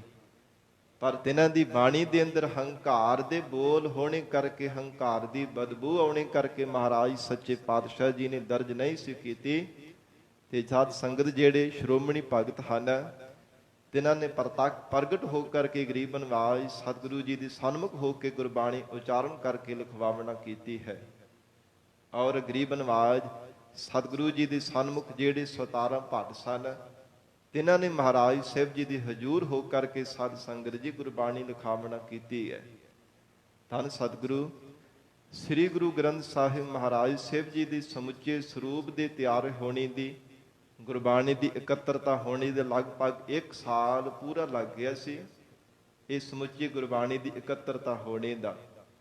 ਤੇ ਜਦੋਂ ਮਹਾਰਾਜ ਸਾਹਿਬ ਜੀ ਨੇ ਪਾਵਨ ਸਰੂਪ ਤਿਆਰ ਕਰਵਾਇਆ ਤੇ ਫਿਰ ਮਨ ਦੇ ਅੰਦਰ ਵਿਚਾਰ ਕਰਦੇ ਹਨ, ਇਸ ਪਾਵਨ ਬਾਣੀ ਦੇ ਪਵਿੱਤਰ ਸਰੂਪ ਦੀ ਸੇਵਾ ਨਿਭਾਉਣ ਵਾਲੇ ਕਿਹੜਾ ਗੁਰਸਿੱਖ ਹਨ, ਕਿਹਨਾਂ ਨੂੰ ਇਹ ਸੇਵਾ ਸੌਂਪੀ ਜਾਵੇ। ਫਿਰ ਸਾਧ ਸੰਗਤ ਜੀ ਸਭ ਦੇ ਬਾਬਤ ਵਿਚਾਰ ਕਰਕੇ ਆਖਰਕਾਰ ਜਿਹੜੇ ਗੁਰੂ ਘਰ ਦੇ ਮੋਢੀ ਸਿੱਖ ਸਨ, ਬ੍ਰਹਮ ਗਿਆਨ ਦੀ ਅਵਸਥਾ ਵਾਲੇ, ਨਿਰਹੰਕਾਰ, ਨਿਮਰਤਾਵਾਨ ਬਾਬਾ ਬੁੱਢਾ ਸਾਹਿਬ ਜੀ ਵੱਲ ਮਹਾਰਾਜ ਸੱਚੇ ਪਾਤਸ਼ਾਹ ਜੀ ਨੇ ਵਿਚਾਰ ਕੀਤੀ ਹੈ। ਕਹਿੰਦੇ ਕਿ ਨਿਰਹੰਕਾਰ, ਨਿਮਰਤਾਵਾਨ, ਸਭ ਸ਼ਕਤੀਆਂ ਹੋਣ ਦੇ ਬਾਵਜੂਦ ਵੀ ਅਜਰ ਸ਼ਕਤੀਆਂ ਨੂੰ ਜਰ ਕੇ ਰੱਖਣ ਵਾਲੇ ਬਾਬਾ ਬੁੱਢਾ ਸਾਹਿਬ ਜੀ ਪਾਵਨ ਬਾਣੀ ਦੀ ਸੇਵਾ ਨੂੰ ਨਿਭਾ ਸਕਦੇ ਹਨ। ਤੇ ਗਰੀਬ ਨਿਵਾਜ ਸਤਿਗੁਰੂ ਜੀ ਨੇ ਜਿਸ ਸਮੇਂ ਸਾਰੀ ਤਿਆਰੀ ਕਰਵਾਈ ਗਈ, ਜਿਸ ਬਾਬਤ ਇਤਿਹਾਸ ਅੰਦਰ ਜ਼ਿਕਰ ਆਉਂਦਾ ਹੈ, ਭਾਦਰੋਂ ਸੁਦੀ ਏਕਮ ਦਾ ਦਿਨ ਸੀ 1661 ਬਿਕਰਮੀ, ਜਦੋਂ ਗਰੀਬ ਨਿਵਾਜ ਮਹਾਰਾਜ ਸਾਹਿਬ ਜੀ ਨੇ ਹੁਕਮ ਕਰਕੇ ਸੱਚਖੰਡ ਸ੍ਰੀ ਹਰਿਮੰਦਰ ਸਾਹਿਬ ਪਹਿਲੇ ਦਿਨ ਸਤਿਗੁਰੂ ਜੀ ਦਾ ਪ੍ਰਕਾਸ਼ ਕਰਵਾਉਣਾ ਕੀਤਾ। ਸੰਗਤ ਨੂੰ ਪਤਾ ਲੱਗਾ, ਦੂਰੋਂ ਦੂਰੋਂ ਸਿੱਖ ਸੰਗਤਾਂ ਚੱਲ ਕੇ ਮਹਾਰਾਜ ਸਾਹਿਬ ਜੀ ਦੇ ਚਰਨਾਂ ਵਿੱਚ ਪਹੁੰਚੀਆਂ ਹਨ। ਬਹੁ ਗਿਣਤੀ ਵਿੱਚ, ਬਹੁਤੀ ਤਾਦਾਦ ਵਿੱਚ ਸਤਿਗੁਰੂ ਜੀ ਦੇ ਚਰਨਾਂ ਵਿੱਚ ਆਈਆਂ ਸਿੱਖ ਸੰਗਤਾਂ ਫਿਰ ਬੜੇ ਸੋਹਣੇ ਢੰਗ ਦੇ ਨਾਲ, ਬੜੇ ਚਾਵਾਂ ਤੇ ਉਤਸ਼ਾਹਾਂ ਦੇ ਨਾਲ ਤਿਆਰੀ ਕੀਤੀ ਗਈ।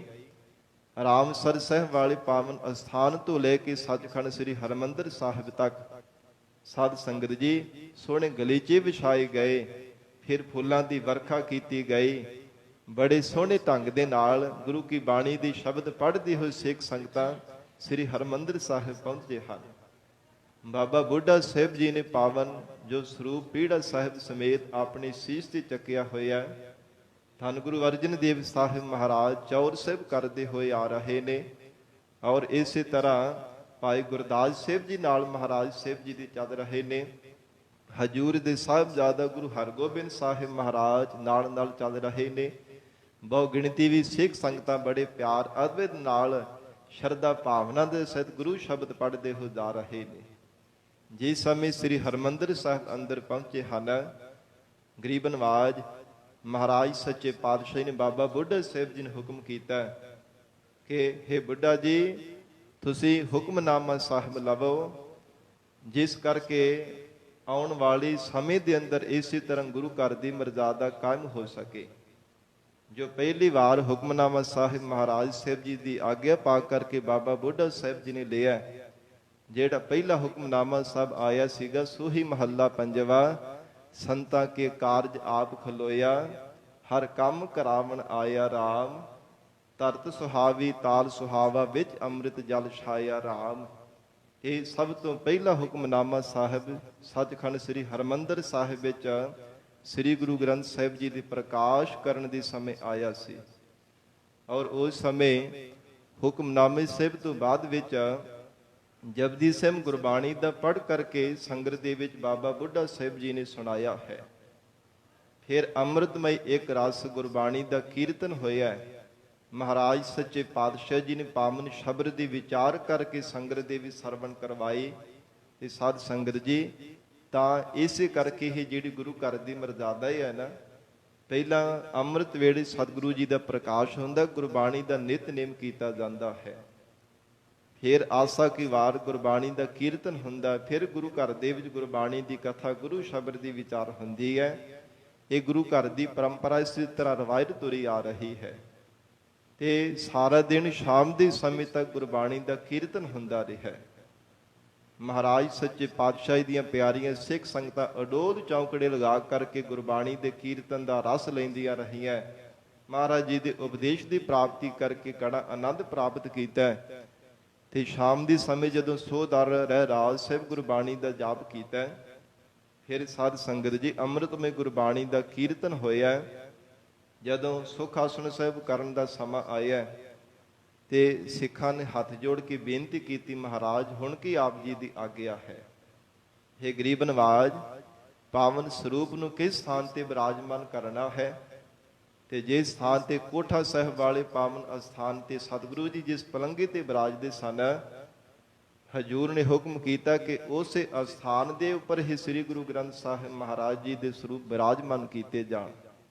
ਸੁਖ ਆਸਣ ਦੀ ਸੇਵਾ ਤੋਂ ਬਾਅਦ ਕੋਠਾ ਸਾਹਿਬ ਵਾਲੇ ਅਸਥਾਨ ਤੇ ਅੱਜ ਵੀ ਉਸੇ ਤਰ੍ਹਾਂ ਗੁਰੂ ਘਰ ਦੀ ਮਰਜ਼ਾਦਾ ਹੈ। ਤੇ ਫਿਰ ਬੇਨਤੀ ਕੀਤੀ, ਮਹਾਰਾਜ ਆਪ ਜੀ ਕਿਸ ਜਗ੍ਹਾ ਬਿਰਾਜੋਗੇ। ਤੇ ਸਤਿਗੁਰੂ ਜੀ ਨੇ ਹੁਕਮ ਕੀਤਾ, ਕਹਿਣ ਲੱਗੇ ਪਲੰਘੇ ਦੇ ਹੇਠਾਂ ਅਸੀਂ ਚਾਦਰਾ ਵਿਛਾ ਕਰਕੇ ਉੱਥੇ ਮਹਾਰਾਜ ਕਹਿੰਦੇ ਅਸੀਂ ਬਿਰਾਜਾਂਗੇ। ਭਾਵੇਂ ਸਿੱਖਾਂ ਨੇ ਬੇਨਤੀ ਵੀ ਕੀਤੀ ਪਰ ਕਹਿਣ ਲੱਗੇ ਨਹੀਂ, ਗੁਰਬਾਣੀ ਸਰਵ ਉੱਚ ਹੈ, ਗੁਰੂ ਕੀ ਬਾਣੀ ਧੁਰ ਕੀ ਬਾਣੀ ਹੈ, ਰੱਬੀ ਬਾਣੀ ਅਕਾਲੀ ਬਾਣੀ ਹੈ, ਇਹਦੇ ਸਮਾਨ ਅਸੀਂ ਨਹੀਂ ਬਿਰਾਜ ਸਕਦੇ। ਤੇ ਮਹਾਰਾਜ ਸੱਚੇ ਪਾਤਸ਼ਾਹ ਨੂੰ ਗੁਰਬਾਣੀ, ਜਿੱਥੇ ਗੁਰਬਾਣੀ ਨੂੰ ਮੰਨਣ ਦਾ, ਗੁਰਬਾਣੀ ਪੜ੍ਹਨ ਦਾ, ਗੁਰਬਾਣੀ ਸੁਣਨ ਦਾ ਉਪਦੇਸ਼ ਦਿੱਤਾ ਹੈ, ਉੱਥੇ ਜੀਵਨ ਦੇ ਅੰਦਰ ਸਾਨੂੰ ਗੁਰਬਾਣੀ ਦਾ ਸਤਿਕਾਰ ਕਰਨ ਲਈ ਵੀ ਮਹਾਰਾਜ ਸਾਹਿਬ ਜੀ ਨੇ ਉਪਦੇਸ਼ ਦਿੱਤਾ ਹੈ। ਗਰੀਬ ਨਵਾਜ ਸਤਿਗੁਰੂ ਜੀ ਨੇ ਆਪ ਕਿੰਨਾ ਗੁਰਬਾਣੀ ਦਾ ਸਤਿਕਾਰ ਕੀਤਾ ਹੈ। ਤੇ ਜਦੋਂ ਤੋਂ ਸ੍ਰੀ ਗੁਰੂ ਗ੍ਰੰਥ ਸਾਹਿਬ ਮਹਾਰਾਜ ਸਾਹਿਬ ਜੀ ਦਾ ਪਾਵਨ ਸਰੂਪ ਕੋਠਾ ਸਾਹਿਬ ਵਿੱਚ ਪਲੰਘੇ ਤੇ ਬਿਰਾਜਮਾਨ ਕਰਨ ਲੱਗ ਪਏ, ਉਸ ਦਿਨ ਤੋਂ ਸਤਿਗੁਰੂ ਜੀ ਕਦੇ ਵੀ ਪਲੰਘੇ ਤੇ ਬਿਰਾਜਮਾਨ ਨਹੀਂ ਸਨ ਹੋਏ। ਅੱਜ ਵੀ ਉਸੇ ਤਰ੍ਹਾਂ ਗੁਰੂ ਘਰ ਦੀ ਮਰਜ਼ਾਦਾ ਹੈ। ਪਲੰਘੇ ਦੇ ਹੇਠਾਂ ਜੋ ਚਿੱਟਾ ਚਾਦਰਾ ਵਿਛਾਇਆ ਜਾਂਦਾ ਨਾ, ਉਹ ਸਮੇਂ ਦੀ ਰਵਾਇਤ ਗੁਰੂ ਘਰ ਦੀ ਹੈ। ਸਤਿਗੁਰੂ ਜੀ ਦੀ ਯਾਦ ਵਜੋਂ ਚਿੱਟਾ ਚਾਦਰਾ ਮਹਾਰਾਜ ਸਾਹਿਬ ਜੀ ਦੇ ਪਲੰਘੇ ਦੇ ਹੇਠਾਂ ਅੱਜ ਵੀ ਵਿਛਾਇਆ ਜਾਂਦਾ ਹੈ, ਉਸੇ ਤਰ੍ਹਾਂ ਹੀ ਵਿਛਾਈ ਕੀਤੀ ਜਾਂਦੀ ਹੈ। ਗਰੀਬ ਨਵਾਜ ਮਹਾਰਾਜ ਸੱਚੇ ਪਾਤਸ਼ਾਹ ਧੰਨ ਸ੍ਰੀ ਗੁਰੂ ਗ੍ਰੰਥ ਸਾਹਿਬ ਮਹਾਰਾਜ ਸਾਹਿਬ ਜੀ ਦੀ ਜੋ ਪਵਿੱਤਰ ਗੁਰਬਾਣੀ ਦੀ ਇਕੱਤਰਤਾ ਕਰਨੀ, ਸਮੁੱਚੀ ਸੇਵਾ ਨੂੰ ਨਿਭਾਉਣਾ, ਇਹ ਧੰਨ ਗੁਰੂ ਅਮਰਦਾਸ ਸਾਹਿਬ ਮਹਾਰਾਜ ਸਾਹਿਬ ਜੀ ਨੇ ਸ੍ਰੀ ਗੁਰੂ ਅਰਜਨ ਦੇਵ ਸਾਹਿਬ ਮਹਾਰਾਜ ਸਾਹਿਬ ਜੀ ਨੂੰ ਛੋਟੀ ਜਿਹੀ ਆਰਬਲਾ ਦੇ ਵਿੱਚ ਹੀ ਇਹ ਵਰਦਾਨ ਬਖਸ਼ਿਸ਼ ਕਰ ਦਿੱਤਾ ਸੀ। ਦੋਹਿਤਾ ਬਾਣੀ ਕਾ ਬੋਹਿਤਾ ਕਹਿ ਕਰਕੇ ਕਿ ਸਾਡਾ ਦੋਹਿਤਾ ਹੈ, ਰਿਸ਼ਤੇਦਾਰੀ ਦੇ ਵਿੱਚੋਂ ਦੋਹਤੇ ਲੱਗਦੇ ਹਨ ਮਹਾਰਾਜ ਸੱਚੇ ਪਾਤਸ਼ਾਹ ਜੀ, ਕਿ ਆਉਣ ਵਾਲੇ ਸਮੇਂ ਵਿੱਚ ਗੁਰਬਾਣੀ ਦਾ ਜਹਾਜ਼ ਤਿਆਰ ਕਰਨਗੇ, ਜਿਸ ਵਿੱਚ ਅਸਵਾਰ ਹੋ ਕਰਕੇ ਸੰਸਾਰ ਦੇ ਜੀਵ ਕਦੇ ਵੀ ਭਵ ਸਾਗਰ ਦੇ ਵਿੱਚ ਜੰਮਣ ਮਰਨ ਰੂਪੀ ਗੋਤੇ ਨਹੀਂ ਖਾਣਗੇ। ਦੁਬਾਰਾ ਕਦੇ ਵੀ ਸੰਸਾਰ ਦੇ ਅੰਦਰ ਜੰਮਣਾ ਤੇ ਮਰਨਾ ਨਹੀਂ ਪਵੇਗਾ। ਐਸਾ ਕਲਿਆਣਕਾਰੀ ਗੁਰਬਾਣੀ ਦਾ ਜਹਾਜ਼ ਰਚਣਗੇ ਤੇ ਉਹ ਸਮੁੱਚੀ ਸੇਵਾ ਮਹਾਰਾਜ ਸੱਚੇ ਪਾਤਸ਼ਾਹ ਧੰਨ ਗੁਰੂ ਅਰਜਨ ਦੇਵ ਸਾਹਿਬ ਮਹਾਰਾਜ ਸਾਹਿਬ ਜੀ ਨੇ ਕਰਨਾ ਕੀਤੀ ਹੈ। ਤੇ ਸਾਧ ਸੰਗਤ ਜੀ, ਗੁਰੂ ਕੀ ਬਾਣੀ ਦਾ ਕਿੰਨਾ ਸਤਿਕਾਰ ਤੇ ਅਦਬ ਮਹਾਰਾਜ ਸਾਹਿਬ ਜੀ ਨੇ ਕੀਤਾ ਹੈ। ਕੱਲਾ ਪੰਜਵੇਂ ਜਾਮੇ ਦੇ ਅੰਦਰ ਨਹੀਂ, 10 ਜਾਮਿਆਂ ਦੇ ਵਿੱਚ ਗਰੀਬ ਨਵਾਜ ਸਤਿਗੁਰੂ ਜੀ ਨੇ ਗੁਰੂ ਕੀ ਬਾਣੀ ਦਾ, ਗੁਰੂ ਸ਼ਬਦ ਦਾ ਸਤਿਕਾਰ ਕੀਤਾ ਹੈ। ਤੇ ਸਾਨੂੰ ਵੀ ਇਹਦੇ ਤੋਂ ਸੇਧ ਲੈਣੀ ਚਾਹੀਦੀ ਕਿ ਗੁਰੂ ਕੀ ਬਾਣੀ ਦਾ ਸਾਨੂੰ ਅਦਬ ਕਰਨਾ ਚਾਹੀਦਾ ਹੈ। ਸਤਿਗੁਰੂ ਜੀ ਦੀ ਪਵਿੱਤਰ ਗੁਰਬਾਣੀ ਦਾ ਵੱਧ ਤੋਂ ਵੱਧ ਸਤਿਕਾਰ ਕਰਨਾ ਚਾਹੀਦਾ ਹੈ। ਧੰਨ ਸਤਿਗੁਰੂ ਸ੍ਰੀ ਗੁਰੂ ਹਰਿਰਾਜ ਸਾਹਿਬ ਮਹਾਰਾਜ ਹਜੂਰ ਦੇ ਪਾਵਨ ਜੀਵਨ ਦੇ ਅੰਦਰ ਇੱਕ ਸਾਖੀ ਆਉਂਦੀ ਹੈ। ਕਾਬਲ ਦੇਸ਼ ਤੋਂ ਸਿੱਖ ਸੰਗਤਾਂ ਗੁਰਬਾਣੀ ਦਾ ਕੀਰਤਨ ਕਰਦੇ ਹੋ ਆ ਰਹੇ ਸਨ। ਜਦੋਂ ਮਹਾਰਾਜ ਸਾਹਿਬ ਜੀ ਦੀ ਹਜੂਰੀ ਵਿੱਚ ਪਹੁੰਚੇ ਹੈ ਤੇ ਸਤਿਗੁਰੂ ਜੀ ਪਲੰਘੇ ਤੇ ਬਿਰਾਜਮਾਨ ਸਨ, ਮਹਾਰਾਜ ਵਿਸ਼ਰਾਮ ਕਰ ਰਹੇ ਸੀ। ਦੇਰੀ ਦੇ ਨਾਲ ਸਿੱਖ ਸੰਗਤਾਂ ਪਹੁੰਚੀਆਂ ਸਨ। ਜਦੋਂ ਕੰਨਾਂ ਵਿੱਚ ਗੁਰਬਾਣੀ ਦੇ ਕੀਰਤਨ ਦੀ ਆਵਾਜ਼ ਪਈ ਤੇ ਕਾਹਲੀ ਦੇ ਨਾਲ ਉੱਠੇ ਮਹਾਰਾਜ ਸਾਹਿਬ ਜੀ ਦੇ ਗੋਡੇ ਤੇ ਚੋਟ ਲੱਗ ਗਈ। ਸਿੱਖਾਂ ਨੇ ਹੈਰਾਨ ਹੋ ਕੇ ਬੇਨਤੀ ਕੀਤੀ, ਮਹਾਰਾਜ ਇਹ ਕੀ ਕਾਰਨ ਹੈ, ਆਪ ਜੀ ਨੇ ਕਾਹਲੀ ਕਿਉਂ ਕੀਤੀ ਹੈ। ਮਹਾਰਾਜ ਸੱਚੇ ਪਾਤਸ਼ਾਹ ਇਹ ਕੀ ਕੌਤਕ ਹੈ। ਤੇ ਸਤਿਗੁਰੂ ਜੀ ਨੇ ਵਚਨ ਕੀਤਾ, ਕਹਿਣ ਲੱਗੇ, ਸਿੱਖੋ ਜੋ ਸਿੱਖ ਸੰਗਤਾਂ ਆ ਰਹੀਆਂ ਸਨ, ਗੁਰੂ ਕੀ ਬਾਣੀ ਦਾ ਕੀਰਤਨ ਕਰਦੀਆਂ ਹੋਈਆਂ ਆ ਰਹੀਆਂ ਸਨ, ਸਾਡੇ ਕੰਨਾਂ ਵਿੱਚ ਗੁਰਬਾਣੀ ਦੇ ਸ਼ਬਦਾਂ ਦੀ ਆਵਾਜ਼ ਪਈ, ਸਤਿਕਾਰ ਕਰਨ ਦੇ ਵਾਸਤੇ ਕਾਹਲੀ ਦੇ ਨਾਲ ਅਸੀਂ ਉੱਠੇ ਸਾਂ। ਤੇ ਕਹਿਣ ਲੱਗੇ ਮਹਾਰਾਜ ਆਪ ਜੀ ਗੁਰੂ ਸਰੂਪ ਹੋ, ਇੰਨਾ ਸਤਿਕਾਰ। ਤੇ ਹਜੂਰ ਨੇ ਹੁਕਮ ਕੀਤਾ ਸੀ, ਐ ਸਿੱਖੋ, ਜੇ ਅਸੀਂ ਨਹੀਂ ਗੁਰਬਾਣੀ ਦਾ ਸਤਿਕਾਰ ਕਰਾਂਗੇ ਤੇ ਆਉਣ ਵਾਲੇ ਸਮੇਂ ਵਿੱਚ ਸਿੱਖਾਂ ਨੇ ਕਿਵੇਂ ਕਰਨਾ ਹੈ। ਜੇ ਅਸੀਂ ਨਾ ਸਤਿਕਾਰ ਕੀਤਾ ਤੇ ਤੁਸੀਂ ਕਿਵੇਂ ਗੁਰਬਾਣੀ ਦਾ ਸਤਿਕਾਰ ਕਰੋਗੇ। ਮਹਾਰਾਜ ਹਜੂਰ ਨੇ ਵਚਨ ਕੀਤਾ, ਕਹਿਣ ਲੱਗੇ, ਜਿਨ ਪੈ ਅਦਬ ਨਾ ਬਾਨੀ ਧਾਰਾ, ਜਾਨਹੁ ਸੋ ਸਿੱਖ ਨਹੀਂ ਹਮਾਰਾ। ਐ ਸਿੱਖੋ, ਜਿਹੜਾ ਗੁਰਬਾਣੀ ਦਾ ਸਤਿਕਾਰ ਨਹੀਂ ਨਾ ਕਰੇਗਾ, ਉਹ ਜਾਣੋ ਕਿ ਸਾਡਾ ਸਿੱਖ ਹੀ ਨਹੀਂ ਹੈ।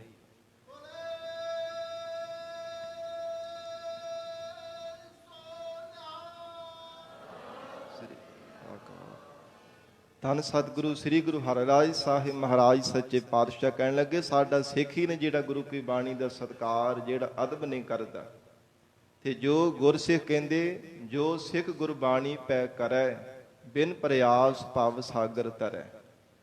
ਤੇ ਜਿਹੜਾ ਸਤਿਗੁਰੂ ਜੀ ਦੀ ਬਾਣੀ ਦਾ ਭੈ ਧਾਰਨ ਕਰੇਗਾ, ਅਦਬ ਕਰੇਗਾ, ਸਤਿਕਾਰ ਕਰੇਗਾ, ਉਹ ਬਿਨਾਂ ਯਤਨ ਕੀਤਿਆਂ ਹੀ ਭਵ ਸਾਗਰ ਤੋਂ ਪਾਰ ਹੋ ਜਾਵੇਗਾ। ਇਹ ਮਹਾਰਾਜ ਸੱਚੇ ਪਾਤਸ਼ਾਹ ਨੇ ਗੁਰਬਾਣੀ ਦੇ ਇਹ ਕਿੰਨੀ ਵੱਡੀ ਮਹਾਨਤਾ ਦਰਸਾਈ ਸਤਿਕਾਰ ਕਰਨੇ ਦੀ। ਸਾਧ ਸੰਗਤ ਜੀ, ਇਸ ਲਈ ਸਾਨੂੰ ਗੁਰੂ ਕੀ ਬਾਣੀ ਦਾ ਸਤਿਕਾਰ ਕਰਨਾ ਚਾਹੀਦਾ ਹੈ, ਕਿਉਂਕਿ ਕਈ ਵਾਰ ਸਤਿਗੁਰੂ ਜੀ ਦਾ ਪਾਵਨ ਸਰੂਪ ਜਾ ਰਿਹਾ ਹੁੰਦਾ ਸਾਡੇ ਸਾਹਮਣੇ ਆਉਂਦੀ, ਪਰ ਅਸੀਂ ਵਾਹਨਾਂ ਦੇ ਉੱਪਰ ਚੜ੍ਹੇ ਰਹਿੰਦੇ ਆ, ਮੋਟਰਸਾਈਕਲ ਗੱਡੀਆਂ ਦੇ ਉੱਪਰ ਬੈਠੇ ਰਹਿੰਦੇ ਆ। ਉੱਤਰ ਕਰਕੇ ਸਾਨੂੰ ਸਤਿਕਾਰ ਕਰਨਾ ਚਾਹੀਦਾ। ਮਹਾਰਾਜ ਸਾਹਿਬ ਜੀ ਦਾ ਸਰੂਪ ਜਾਣ ਕਰਕੇ ਕਿ ਗਰੀਬ ਨਵਾਜ਼ ਸਤਿਗੁਰੂ ਜੀ ਦੀ ਸਵਾਰੀ ਜਾ ਰਹੀ ਹੈ, ਸਾਨੂੰ ਝੁਕ ਕਰਕੇ ਨਮਸਕਾਰ ਕਰਨੀ ਚਾਹੀਦੀ ਹੈ। ਜੋੜਾ ਉਤਾਰ ਕਰਕੇ ਸਤਿਗੁਰੂ ਜੀ ਦੇ ਚਰਨਾਂ ਤੇ ਸੀਸ ਝੁਕਾਉਣਾ ਚਾਹੀਦਾ ਹੈ। ਗੁਰੂ ਕੀ ਬਾਣੀ ਦਾ ਅਦਬ ਕਰਨਾ ਚਾਹੀਦਾ ਹੈ, ਕਿਉਂਕਿ ਜੋ ਸਿੱਖ ਗੁਰਬਾਣੀ ਦਾ ਸਤਿਕਾਰ ਨਹੀਂ ਕਰਦਾ, ਮਹਾਰਾਜ ਕਹਿੰਦੇ ਸਾਡਾ ਸਿੱਖ ਹੀ ਨਹੀਂ ਹੈ। ਤੇ ਅਖਵਾਉਂਦੇ ਅਸੀਂ ਸਿੱਖ ਹਾਂ ਤੇ ਗੁਰੂ ਕੀ ਬਾਣੀ ਦਾ ਅਸੀਂ ਕਿੰਨਾ ਕੁ ਸਤਿਕਾਰ ਕਰਦੇ ਸਾਨੂੰ ਪਤਾ ਹੈ, ਕਿੰਨਾ ਕੁ ਅਸੀਂ ਅਦਬ ਕਰਦੇ ਆ, ਕਿੰਨਾ ਕੁ ਸਤਿਕਾਰ ਕਰਦੇ ਆ। ਬਹੁਤ ਸਾਰੀਆਂ ਸਾਧ ਸੰਗਤ ਦੇ ਵਿਚਾਰਾਂ ਹਨ, ਜੇ ਤਿੰਨਾਂ ਨੂੰ ਸੁਣ ਕਰਕੇ ਅਸੀਂ ਆਪਣੇ ਜੀਵਨ ਦੇ ਵਿੱਚ ਧਾਰਨ ਕਰ ਲਈਏ ਨਾ, ਤੇ ਮਹਾਰਾਜ ਸੱਚੇ ਪਾਤਸ਼ਾਹ ਜੀ ਕਹਿੰਦੇ ਮਨੁੱਖ ਨੂੰ ਫਿਰ ਬਹੁਤਾ ਯਤਨ ਨਹੀਂ ਕਰਨਾ ਪੈਂਦਾ ਜ਼ਿੰਦਗੀ ਦੇ ਅੰਦਰ, ਬਹੁਤੀ ਮਿਹਨਤ, ਬਹੁਤੀ ਘਾਲਣ ਮੁਸ਼ੱਕਤ ਨਹੀਂ ਘਾਲਣੀ ਪੈਂਦੀ। ਜੇ ਗਰੀਬ ਨਵਾਜ਼ ਮਹਾਰਾਜ ਸੱਚੇ ਪਾਤਸ਼ਾਹ ਦੀ ਪਵਿੱਤਰ ਗੁਰਬਾਣੀ ਦਾ ਸਤਿਕਾਰ ਕਰਦਾ ਹੈ। ਸਾਧ ਸੰਗਤ ਜੀ, ਦਸਾਂ ਦਾਮਿਆਂ ਵਿੱਚ ਮਹਾਰਾਜ ਸਾਹਿਬ ਜੀ ਨੇ ਆਪ ਗੁਰਬਾਣੀ ਦਾ ਸਤਿਕਾਰ ਕੀਤਾ ਹੈ, ਔਰ ਸਿੱਖਾਂ ਨੂੰ, ਸਾਨੂੰ ਸਭ ਨੂੰ ਇਹ ਉਪਦੇਸ਼ ਦਿੱਤਾ ਕਿ ਗੁਰੂ ਕੀ ਬਾਣੀ ਨੂੰ ਗੁਰੂ ਸਰੂਪ ਜਾਣ ਕਰਕੇ ਪਿਆਰ, ਅਦਬ, ਸ਼ਰਧਾ ਤੇ ਭਾਵਨਾ ਧਾਰਨ ਕਰਨੀ ਹੈ। ਮਹਾਰਾਜ ਜੀ ਦੀ ਪਵਿੱਤਰ ਗੁਰਬਾਣੀ ਦਾ ਵੱਧ ਤੋਂ ਵੱਧ ਅਦਬ ਕਰਨਾ ਹੈ। ਇਸ ਲਈ ਜਿੱਥੇ ਗੁਰਬਾਣੀ ਪੜ੍ਹਦੇ ਹਾਂ, ਗੁਰਬਾਣੀ ਸਰਵਣ ਕਰਦੇ ਹਾਂ, ਸਾਧ ਸੰਗਤ ਜੀ ਆਪ ਸਮੁੱਚੀ ਸੰਗਤ ਨੇ ਬੇਨਤੀ ਪ੍ਰਵਾਨ ਕਰਨੀ, ਵੱਧ ਤੋਂ ਵੱਧ ਗੁਰੂ ਕੀ ਬਾਣੀ ਦਾ ਸਤਿਕਾਰ ਵੀ ਕਰਿਆ ਕਰੀਏ। ਮਹਾਰਾਜ ਸੱਚੇ ਪਾਤਸ਼ਾਹ ਜੀ ਦੀਆਂ ਖੁਸ਼ੀਆਂ ਪ੍ਰਾਪਤ ਕਰਨ ਦੇ ਲਈ ਸੋ ਅੱਜ ਸਾਧ ਸੰਗਤ ਜੀ ਪਹਿਲਾ ਪ੍ਰਕਾਸ਼ ਪੁਰਬ ਸ੍ਰੀ ਗੁਰੂ ਗ੍ਰੰਥ ਸਾਹਿਬ ਮਹਾਰਾਜ ਸੱਚੇ ਪਾਤਸ਼ਾਹ ਜੀ ਦਾ ਜੋ ਪਵਿੱਤਰ ਦਿਹਾੜਾ ਹੈ, ਸਾਰੀਆਂ ਸੰਗਤਾਂ ਨੂੰ ਬੇਅੰਤ ਬੇਅੰਤ ਵਧਾਈਆਂ ਹੋਵਣ। ਮਹਾਰਾਜ ਸੱਚੇ ਪਾਤਸ਼ਾਹ ਜੀ ਕਿਰਪਾ ਕਰਨ, ਪਾਵਨ ਗੁਰਬਾਣੀ ਦੇ ਵਿੱਚੋਂ ਸਾਨੂੰ ਵੀ ਉਪਦੇਸ਼ ਦੇ ਕਰਕੇ ਆਪਣੇ ਚਰਨਾਂ ਦਾ ਪਿਆਰ ਬਖਸ਼ਿਸ਼ ਕਰਨ। ਇਹ ਸਤਿਗੁਰੂ ਜੀ ਦੇ ਚਰਨਾਂ ਵਿੱਚ ਅਰਦਾਸ ਕਰੀਏ। ਹੇ ਗਰੀਬ ਨਵਾਜ਼, ਕਿਨਕਾ ਮਾਤਰੇ ਆਪਣੀ ਪਾਵਨ ਬਾਣੀ ਦਾ ਉਪਦੇਸ਼ ਸਾਡੇ ਹਿਰਦੇ ਵਿੱਚ ਵਸਾ ਦੇਵੋ। ਕਿਨਕਾ ਏਕ ਜਿਸ ਜੀ ਬਸਾਵੈ, ਤਾਂ ਕੀ ਮਹਿਮਾ ਗਨੀ ਨਾ ਆਵੈ। ਏਕ ਅੱਖਰ ਹਰ ਮਨ ਬਸਤ, ਨਾਨਕ ਹੋਤ ਨਿਹਾਲ। ਜੀਵ ਨਿਹਾਲ ਹੋ ਜਾਂਦਾ ਸਤਿਗੁਰੂ ਜੀ ਦੀ ਪਾਵਨ ਬਾਣੀ ਦਾ, ਸਤਿਗੁਰਾਂ ਦੇ ਉਪਦੇਸ਼ ਦਾ ਇੱਕ ਅੱਖਰ ਵੀ ਹਿਰਦੇ ਵਿੱਚ ਵਸ ਜਾਵੇ। ਇਹ ਮਹਾਰਾਜ ਸਾਹਿਬ ਜੀ ਦੇ ਚਰਨਾਂ ਵਿੱਚ ਬੇਨਤੀ ਕਰੀਏ। ਸਤਿਗੁਰੂ ਜੀ ਬਖਸ਼ਿਸ਼ ਕਰਨ, ਸਾਨੂੰ ਸਭ ਨੂੰ ਦਰੋਂ ਕਰੋਂ ਪਿਆਰੀ ਸਿੱਖੀ ਨਾਮ ਦੀ ਦਾਤ ਬਖਸ਼ਿਸ਼ ਕਰਕੇ ਨਿਹਾਲ ਕਰਨ। ਜਿਨ੍ਹਾਂ ਨੂੰ ਸਿੱਖੀ ਬਖਸ਼ੀ ਹੈ, ਕਮਾਉਣ ਦਾ ਬਲ ਬਖਸ਼ਿਸ਼ ਕਰਨ। ਇਹ ਗੁਰੂ ਚਰਨਾਂ ਵਿੱਚ ਬੇਨਤੀ ਕਰੀਏ। ਆਓ ਹੁਣ ਸਾਧ ਸੰਗਤ ਜੀ ਚੰਦ ਕੁ ਮਿੰਟ ਗੁਰੂ ਚਰਨਾਂ ਵਿੱਚ ਬੈਠ ਕੇ, ਜੋ ਹਰ ਰੋਜ਼ ਇਸ ਪਾਵਨ ਅਸਥਾਨ ਤੇ ਲੜੀਵਾਰ ਗੁਰਬਾਣੀ ਦੀ ਕਥਾ ਸਰਵਣ ਕਰਦੇ ਹਾਂ, ਕੇਵਲ ਚੰਦ ਕੁ ਮਿੰਟ ਹੀ ਹੋਰ ਗੁਰੂ ਚਰਨਾਂ ਵਿੱਚ ਬੈਠ ਕੇ ਪਾਵਨ ਗੁਰਬਾਣੀ ਦੀ ਵਿਚਾਰ ਨਾਲ ਜੁੜੀਏ। ਕੇਵਲ ਅੱਖਰੀ ਅਰਥ ਕਰਕੇ ਫਿਰ ਸਮਾਪਤੀ ਕਰਨੀ ਹੈ, ਕਿਉਂਕਿ ਸ੍ਰੀ ਗੁਰੂ ਗ੍ਰੰਥ ਸਾਹਿਬ ਮਹਾਰਾਜ ਸਾਹਿਬ ਜੀ ਦੇ ਪਹਿਲੇ ਪ੍ਰਕਾਸ਼ ਪੁਰਬ ਨੂੰ ਮੁੱਖ ਦਿਹਾੜੇ ਨੂੰ ਮੁੱਖ ਰੱਖਦਿਆਂ ਹੋਇਆਂ ਪਰਸੋਂ ਰੋਜ਼ ਤੋਂ ਸ੍ਰੀ ਅਖੰਡ ਪਾਠ ਸਾਹਿਬ ਪ੍ਰਾਰੰਭ ਹੋਏ ਸਨ। ਉਹ ਸਾਧ ਸੰਗਤ ਜੀ ਭੋਗ ਵੀ ਪੈਣੇ ਆ। ਆਪ ਸੰਗਤ ਨੇ ਇਸੇ ਤਰ੍ਹਾਂ ਹੀ ਹਾਜ਼ਰੀਆਂ ਭਰ ਕੇ ਸਤਿਗੁਰੂ ਜੀ ਦੀਆਂ ਖੁਸ਼ੀਆਂ ਪ੍ਰਾਪਤ ਕਰਨੀਆਂ ਹਨ। ਆਓ ਹੁਣ ਪਿਆਰ ਦੇ ਨਾਲ ਮਹਾਰਾਜ ਸਾਹਿਬ ਜੀ ਨੂੰ ਸੀਸ ਝੁਕਾ ਕੇ ਇੱਕ ਵਾਰ ਸਾਰੀ ਸੰਗਤ ਮਿਲ ਕਰਕੇ ਰਸਨਾ ਤੋਂ ਉਚਾਰਨ ਕਰੋ ਜੀ। ਸਤਿਨਾਮ ਸ੍ਰੀ ਵਾਹਿਗੁਰੂ ਸਾਹਿਬ ਜੀ। ਸ਼ਲੋਕ ਮਹੱਲਾ ਪਹਿਲਾ। ਘੜੀਆ ਸਭੇ ਗੋਪੀਆਂ। ਧੰਨ ਸਤਿਗੁਰੂ ਸ੍ਰੀ ਗੁਰੂ ਨਾਨਕ ਦੇਵ ਸਾਹਿਬ ਜੀ ਮਹਾਰਾਜ ਪਾਕਪਟਨ ਸ਼ਹਿਰ ਅੰਦਰ ਸ਼ੇਖ ਬ੍ਰਹਮ ਫਰੀਦ ਦੇ ਨਾਲ ਮਹਾਰਾਜ ਸੱਚੇ ਪਾਤਸ਼ਾਹ ਜੀ ਦਾ ਜਿਵੇਂ ਸੰਵਾਦ ਹੋ ਰਿਹਾ ਹੈ। ਗਰੀਬ ਨਵਾਜ ਸਤਿਗੁਰੂ ਜੀ ਨੇ ਜਿਵੇਂ ਪਹਿਲੇ ਜੋ ਸ਼ਬਦਾਂ ਦੇ ਅੰਦਰ ਉਪਦੇਸ਼ ਬਖਸ਼ਿਸ਼ ਕੀਤਾ ਹੈ, ਹਰ ਇੱਕ ਪੌੜੀ ਦੇ ਅੰਦਰ ਵੱਖੋ ਵੱਖਰਾ ਪ੍ਰਕਰਨ ਮਹਾਰਾਜ ਸਾਹਿਬ ਜੀ ਨੇ ਰੱਖ ਕੇ ਉਪਦੇਸ਼ ਦਿੱਤਾ ਹੈ। ਔਰ ਸਤਿਗੁਰੂ ਧੰਨ ਗੁਰੂ ਨਾਨਕ ਦੇਵ ਸਾਹਿਬ ਮਹਾਰਾਜ ਪਾਕਪਟਨ ਸ਼ਹਿਰ ਦੇ ਅੰਦਰ ਬੈਠੇ ਹੋਏ ਨੇ। ਉਸ ਸਮੇਂ ਸ਼ਹਿਰ ਦੇ ਵਿੱਚ ਰਾਸ ਪੈ ਰਹੀ ਸੀ ਤੇ ਕੁਝ ਜਿਹੜੇ ਚੇਲੇ ਸਨ ਸ਼ੇਖ ਬ੍ਰਹਮ ਫਰੀਦ ਦੇ, ਉਹ ਮਹਾਰਾਜ ਸਾਹਿਬ ਜੀ ਦੇ ਪਾਸ ਆ ਕੇ ਕਹਿੰਦੇ ਕਿ ਸਤਿਗੁਰੂ ਜੀ ਤੁਸੀਂ ਵੀ ਚੱਲੋ, ਰਾਸ ਪੈ ਰਹੀ ਹੈ, ਰਾਸ ਦੇਖ ਕਰਕੇ ਆਓ। ਚਲੋ ਸਾਰੇ ਮਿਲ ਕਰਕੇ ਚੱਲਦੇ ਹਾਂ। ਤੇ ਉਸ ਰਾਸ ਦੇ ਵਿੱਚ ਬੜੀਆਂ ਝਾਕੀਆਂ ਕੱਢੀਆਂ ਜਾਂਦੀਆਂ ਨੇ, ਬੜੇ ਸੋਹਣੇ ਢੰਗ ਦੇ ਨਾਲ ਗਾਉਣ ਵਜਾਉਣ ਕੀਤਾ ਜਾਂਦਾ ਹੈ। ਤੇ ਗਰੀਬ ਨਵਾਜ ਮਹਾਰਾਜ ਸੱਚੇ ਪਾਤਸ਼ਾਹ ਜੀ ਨੇ ਬਚਨ ਕੀਤਾ, ਕਹਿਣ ਲੱਗੇ ਕਿ ਅਕਾਲ ਪੁਰਖ ਵਾਹਿਗੁਰੂ ਪਰਮੇਸ਼ਰ ਦੀ ਸੰਸਾਰ ਦੇ ਅੰਦਰ ਰਾਸ ਪੈ ਰਹੀ ਹੈ। ਸਮੁੱਚੀ ਸ੍ਰਿਸ਼ਟੀ ਦੇ ਅੰਦਰ ਪ੍ਰਮਾਤਮਾ ਰਾਸ ਪਾ ਰਿਹਾ ਹੈ। ਤਰ੍ਹਾਂ ਤਰ੍ਹਾਂ ਸੰਸਾਰ ਭਰ ਦੇ ਜੀਵ ਝਾਕੀਆਂ ਕੱਢ ਰਹੇ ਹਨ। ਇਹ ਬਚਨ ਸੁਣ ਕਰਕੇ ਬੜੇ ਹੈਰਾਨ ਹੋ ਗਏ। ਫਿਰ ਸਿੱਖਾਂ ਨੇ ਬੇਨਤੀ ਕੀਤੀ, ਮਹਾਰਾਜ ਇਹ ਕਿੱਦਾਂ ਦੀ ਰਾਸ ਪੈ ਰਹੀ ਹੈ ਸੰਸਾਰ ਦੇ ਅੰਦਰ, ਸਾਨੂੰ ਤਾਂ ਕੋਈ ਸਮਝ ਨਹੀਂ ਹੈ। ਅਸੀਂ ਤਾਂ ਪ੍ਰਤੱਖ ਰਾਸ ਹੀ ਮਹਾਰਾਜ ਦੇਖ ਰਹੇ ਹਾਂ, ਜਿਹੜੀ ਆਪ ਜੀ ਨੂੰ ਦੇਖਣ ਦੇ ਵਾਸਤੇ ਅਸੀਂ ਆਖ ਰਹੇ ਸਾਂ। ਆਪ ਕਿਰਪਾ ਕਰਕੇ ਦੱਸੋ ਕਿਵੇਂ ਦੀ ਸੰਸਾਰ ਦੇ ਅੰਦਰ ਰਾਸ ਪੈ ਰਹੀ ਹੈ। ਤੇ ਗਰੀਬ ਨਵਾਜ ਮਹਾਰਾਜ ਸੱਚੇ ਪਾਤਸ਼ਾਹ ਜੀ ਨੇ ਪਾਵਨ ਸ਼ਬਦ ਰਾਹੀਂ ਉਪਦੇਸ਼ ਬਖਸ਼ਿਸ਼ ਕੀਤਾ ਹੈ। ਜਿਵੇਂ ਜਿਵੇਂ ਸਤਿਗੁਰੂ ਜੀ ਨੂੰ ਸਵਾਲ ਵਜੋਂ ਬੇਨਤੀਆਂ ਕਰਦੇ ਨੇ ਕਿ ਮਹਾਰਾਜ ਕ੍ਰਿਸ਼ਨ ਜੀ ਦੀਆਂ, ਰਾਧਿਕਾ ਦੀਆਂ ਇਉਂ ਜੋ ਮਹਾਰਾਜ ਝਾਕੀਆਂ ਕੱਢੀਆਂ ਜਾਂਦੀਆਂ ਨੇ ਰਾਸਾਂ ਦੇ ਅੰਦਰ, ਕਿਤੇ ਸ਼੍ਰੀ ਰਾਮਚੰਦਰ ਜੀ ਬਣਾ ਦਿੱਤਾ ਜਾਂਦਾ, ਕਿਤੇ ਕੋਈ ਸੀਤਾ ਬਣ ਜਾਂਦਾ, ਤੇ ਮਹਾਰਾਜ ਕੋਈ ਹਨੂਮਾਨ ਜੀ ਦਾ ਆਪਣੇ ਤਨ ਤੇ ਭੇਖ ਬਣਾ ਲੈਂਦਾ। ਇਵੇਂ ਵੱਖੋ ਵੱਖਰੇ ਤਰ੍ਹਾਂ ਮਹਾਰਾਜ ਉਹਨਾਂ ਦੀਆਂ ਝਾਕੀਆਂ ਕੱਢ ਕਰਕੇ ਰਾਸਾਂ ਪਾਈਆਂ ਜਾਂਦੀਆਂ। ਤੇ ਸੰਸਾਰ ਵਿੱਚ ਕਿੱਦਾਂ ਦੀ ਰਾਸ ਪੈ ਰਹੀ ਹੈ, ਮਹਾਰਾਜ ਸੱਚੇ ਪਾਤਸ਼ਾਹ ਜੀ ਬਖਸ਼ਿਸ਼ ਕਰਕੇ ਦੱਸਦੇ ਹਨ। ਘੜੀਆ ਸਭੇ ਗੋਪੀਆਂ। ਧੰਨ ਗੁਰੂ ਨਾਨਕ ਦੇਵ ਸਾਹਿਬ ਮਹਾਰਾਜ ਕਹਿੰਦੇ ਹਨ ਕਿ 8 ਪਹਿਰਾਂ ਦੀਆਂ ਜਿਹੜੀਆਂ 60 ਘੜੀਆਂ ਨਾ, 60 ਘੜੀਆਂ 8 ਪਹਿਰਾਂ ਦੀਆਂ 60 ਘੜੀਆਂ ਬਣਦੀਆਂ ਨੇ। ਇਹ ਜਾਣੋ ਕਿ ਇਹ ਕ੍ਰਿਸ਼ਨ ਜੀ ਦੀਆਂ ਸਾਰੀਆਂ ਘੜੀਆਂ ਗੋਪੀਆਂ ਦੀ ਤਰ੍ਹਾਂ ਹਨ। ਪਹਿਰ ਕੰਨ ਗੋਪਾਲ। ਤੇ ਜਿਹੜੇ 8 ਪਹਿਰ ਹਨ, ਇਹ ਜਾਣੋ ਕਿ ਗੋਪਾਲ ਗਵਾਲੇ ਹਨ, ਕੰਨ ਕ੍ਰਿਸ਼ਨ ਜੀ ਦੇ ਨਾਲ। ਕਿਉਂਕਿ ਗਵਾਲੇ ਵੀ ਨਾਲ ਹੀ ਮਿਲ ਕਰਕੇ ਰਹਿੰਦੇ ਸਨ, ਕਦੇ ਕਿਸੇ ਪਾਸੇ ਜਾਣਾ, ਕਦੇ ਕਿਸੇ ਪਾਸੇ ਜਾਣਾ। ਔਰ ਇਸੇ ਪ੍ਰਕਾਰ ਕਹਿੰਦੇ ਪਰਮੇਸ਼ਰ ਸੰਸਾਰ ਦੇ ਅੰਦਰ ਇਦਾਂ ਦੀ ਰਾਸ ਪਾ ਰਿਹਾ ਹੈ। ਇਹ ਗੁਰਸਿੱਖੋ ਘੜੀਆਂ ਸਭੇ ਗੋਪੀਆਂ, ਪਹਿਰ ਕੰਨ ਗੋਪਾਲ। ਇਹ ਜਿਹੜੇ 8 ਪਹਿਰ ਹਨ, ਇਹ ਜਾਣੋ ਕਿ ਗਵਾਲੀਆਂ ਦੀ ਤਰ੍ਹਾਂ ਹਨ। ਫਿਰ 60 ਘੜੀਆਂ ਹਨ, ਇਹ ਜਾਣੋ ਕਿ ਗੋਪੀਆਂ ਦੀ ਤਰ੍ਹਾਂ ਹਨ। ਗਹਿਣੇ ਪੌਣ ਪਾਣੀ ਵੈ ਸੰਤਰ। ਫਿਰ ਕਹਿੰਦੇ ਜੀ ਮਹਾਰਾਜ ਉਹਨਾਂ ਗੋਪੀਆਂ ਨੇ ਤਾਂ ਗਹਿਣੇ ਵੀ ਧਾਰਨ ਕੀਤੇ ਹੁੰਦੇ ਆ। ਗਵਾਲੇ ਵੀ ਆਪਣੇ ਮਹਾਰਾਜ ਤਨ ਤੇ ਗਹਿਣੇ ਹਾਰ ਆਦਿਕ ਛਾਪਾਂ ਛੱਲੇ ਵੀ ਪਾ ਕਰਕੇ ਰੱਖਦੇ ਸਨ। ਤੇ ਮਹਾਰਾਜ ਇਧਰ ਗਹਿਣੇ ਕਿਹੜੇ ਪਾਏ ਹੋਏ ਆ, ਸਤਿਗੁਰੂ ਜੀ ਉਚਾਰਨ ਕਰਦੇ ਹਨ, ਗਹਿਣੇ ਪੌਣ ਪਾਣੀ ਬੈ ਸੰਤਰ। ਕਹਿੰਦੇ ਹਵਾ, ਫਿਰ ਪਾਣੀ ਤੇ ਫਿਰ ਅਗਨੀ, ਇਹ ਤੱਤਾਂ ਰੂਪੀ ਗਹਿਣੇ ਇਹਨਾਂ ਨੇ ਧਾਰਨ ਕੀਤੇ ਹੋਏ ਹਨ। ਮਹਾਰਾਜ ਉਹ ਕਿਵੇਂ, ਇਹ ਕਿੱਦਾਂ ਗਹਿਣੇ ਧਾਰਨ ਕੀਤੇ ਹੈ? ਸਤਿਗੁਰੂ ਜੀ ਨੇ ਉਚਾਰਨ ਕੀਤਾ, ਗਹਿਣੇ ਪੌਣ ਪਾਣੀ ਬੈ ਸੰਤਰ।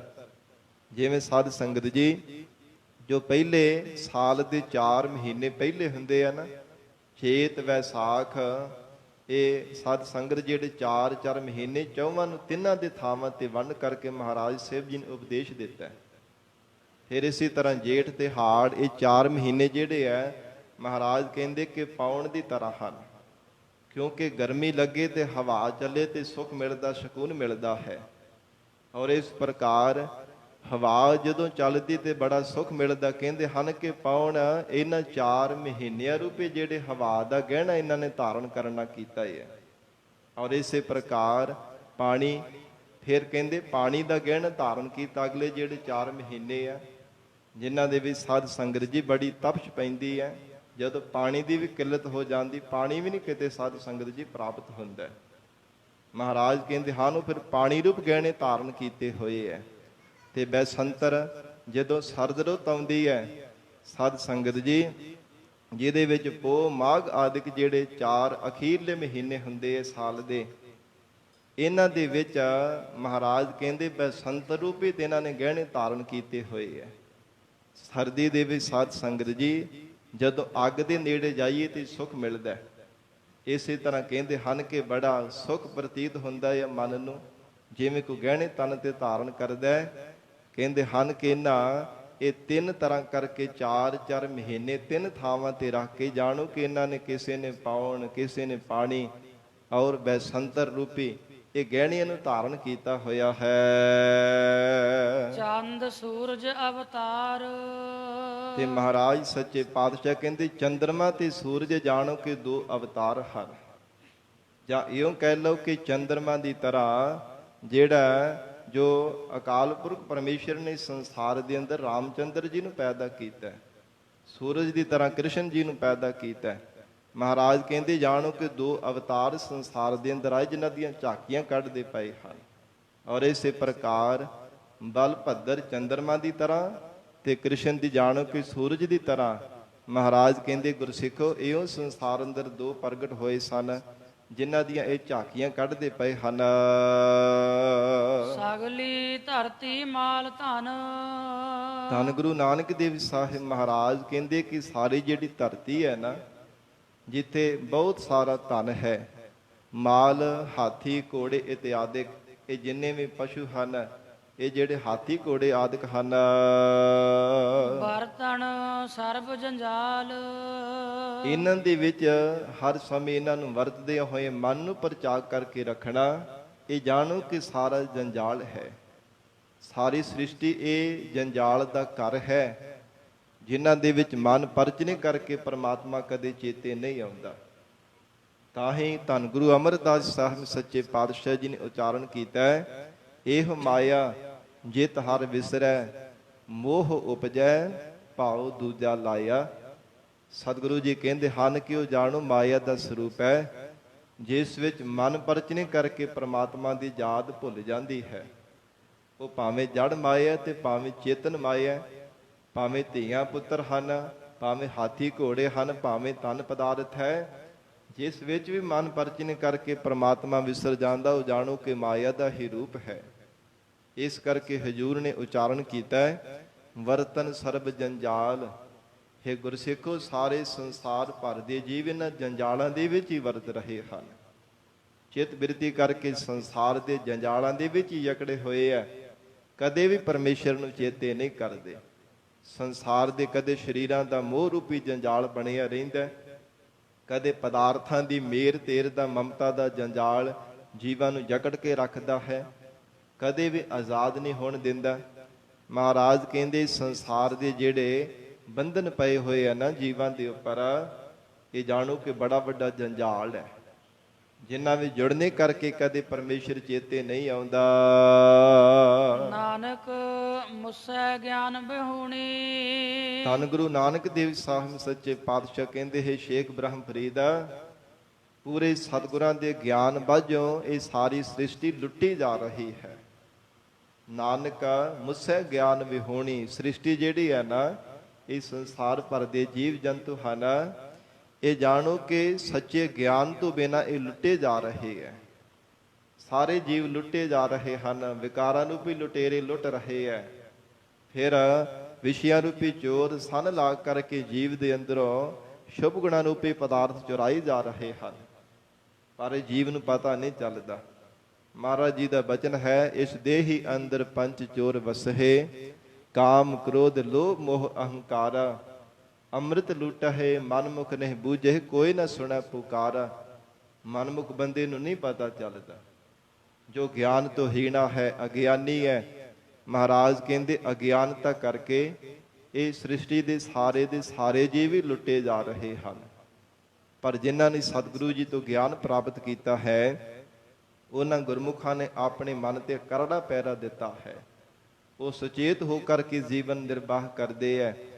ਕਦੇ ਵੀ ਆਪਣੀ ਚਿੱਤ ਬਿਰਤੀ ਨੂੰ ਸੰਸਾਰ ਦੇ ਬੰਧਨਾਂ ਦੇ ਵਿੱਚ, ਜੰਜਾਲਾਂ ਦੇ ਵਿੱਚ ਨਹੀਂ ਪੈਣ ਦੇਣਾ ਕਰਦੇ। ਹਿਰਦੇ ਹੋ ਕੇ ਪਰਮਾਤਮਾ ਦੀ ਯਾਦ ਵਿੱਚ ਜੁੜੇ ਰਹਿੰਦੇ ਆ। ਪਰ ਸਤਿਗੁਰੂ ਜੀ ਕਹਿੰਦੇ ਹਨ, ਨਾਨਕ ਮੁਸੈ ਗਿਆਨ ਵਿਹੋਣੀ। ਜਿਵੇਂ ਭਾਈ ਗੁਰਦਾਸ ਸਾਹਿਬ ਜੀ ਨੇ ਬਚਨ ਕੀਤਾ ਨਾ, ਪਰਜਾ ਅੰਧੀ ਗਿਆਨ ਬਿਨ ਕੂੜਕ ਸਤ ਮੁਖ ਹੋ ਅਲਾਵੇ। ਕਹਿੰਦੇ ਕਿ ਜਿਹੜੀ ਸੰਸਾਰ ਰੂਪੀ ਪਰਜਾ ਹੈ ਨਾ, ਗੁਰੂ ਦੇ ਗਿਆਨ ਤੋਂ ਬਿਨਾਂ ਅੰਨੀ ਹੈ, ਜਾਣੋ ਕਿ ਅੰਨੀ ਹੈ। ਜਿਵੇਂ ਅੰਨਾ ਮਨੁੱਖ ਟੱਕਰਾਂ ਮਾਰਦਾ ਰਹਿੰਦਾ ਹੈ ਨਾ, ਕਦੇ ਕਿਸੇ ਪਾਸੇ ਕਦੇ ਕਿਸੇ ਪਾਸੇ, ਤੇ ਸਾਧ ਸੰਗਤ ਜੀ, ਜਿੰਨਾ ਚਿਰ ਅੰਨੇ ਮਨੁੱਖ ਦੇ ਕੋਲ ਡੰਗੋਰੀ ਨਾ ਹੋਵੇ, ਸਹਾਰਾ ਨਾ ਹੋਵੇ, ਉਹ ਠੋਕਰਾਂ ਹੀ ਖਾਂਦਾ ਰਹਿੰਦਾ।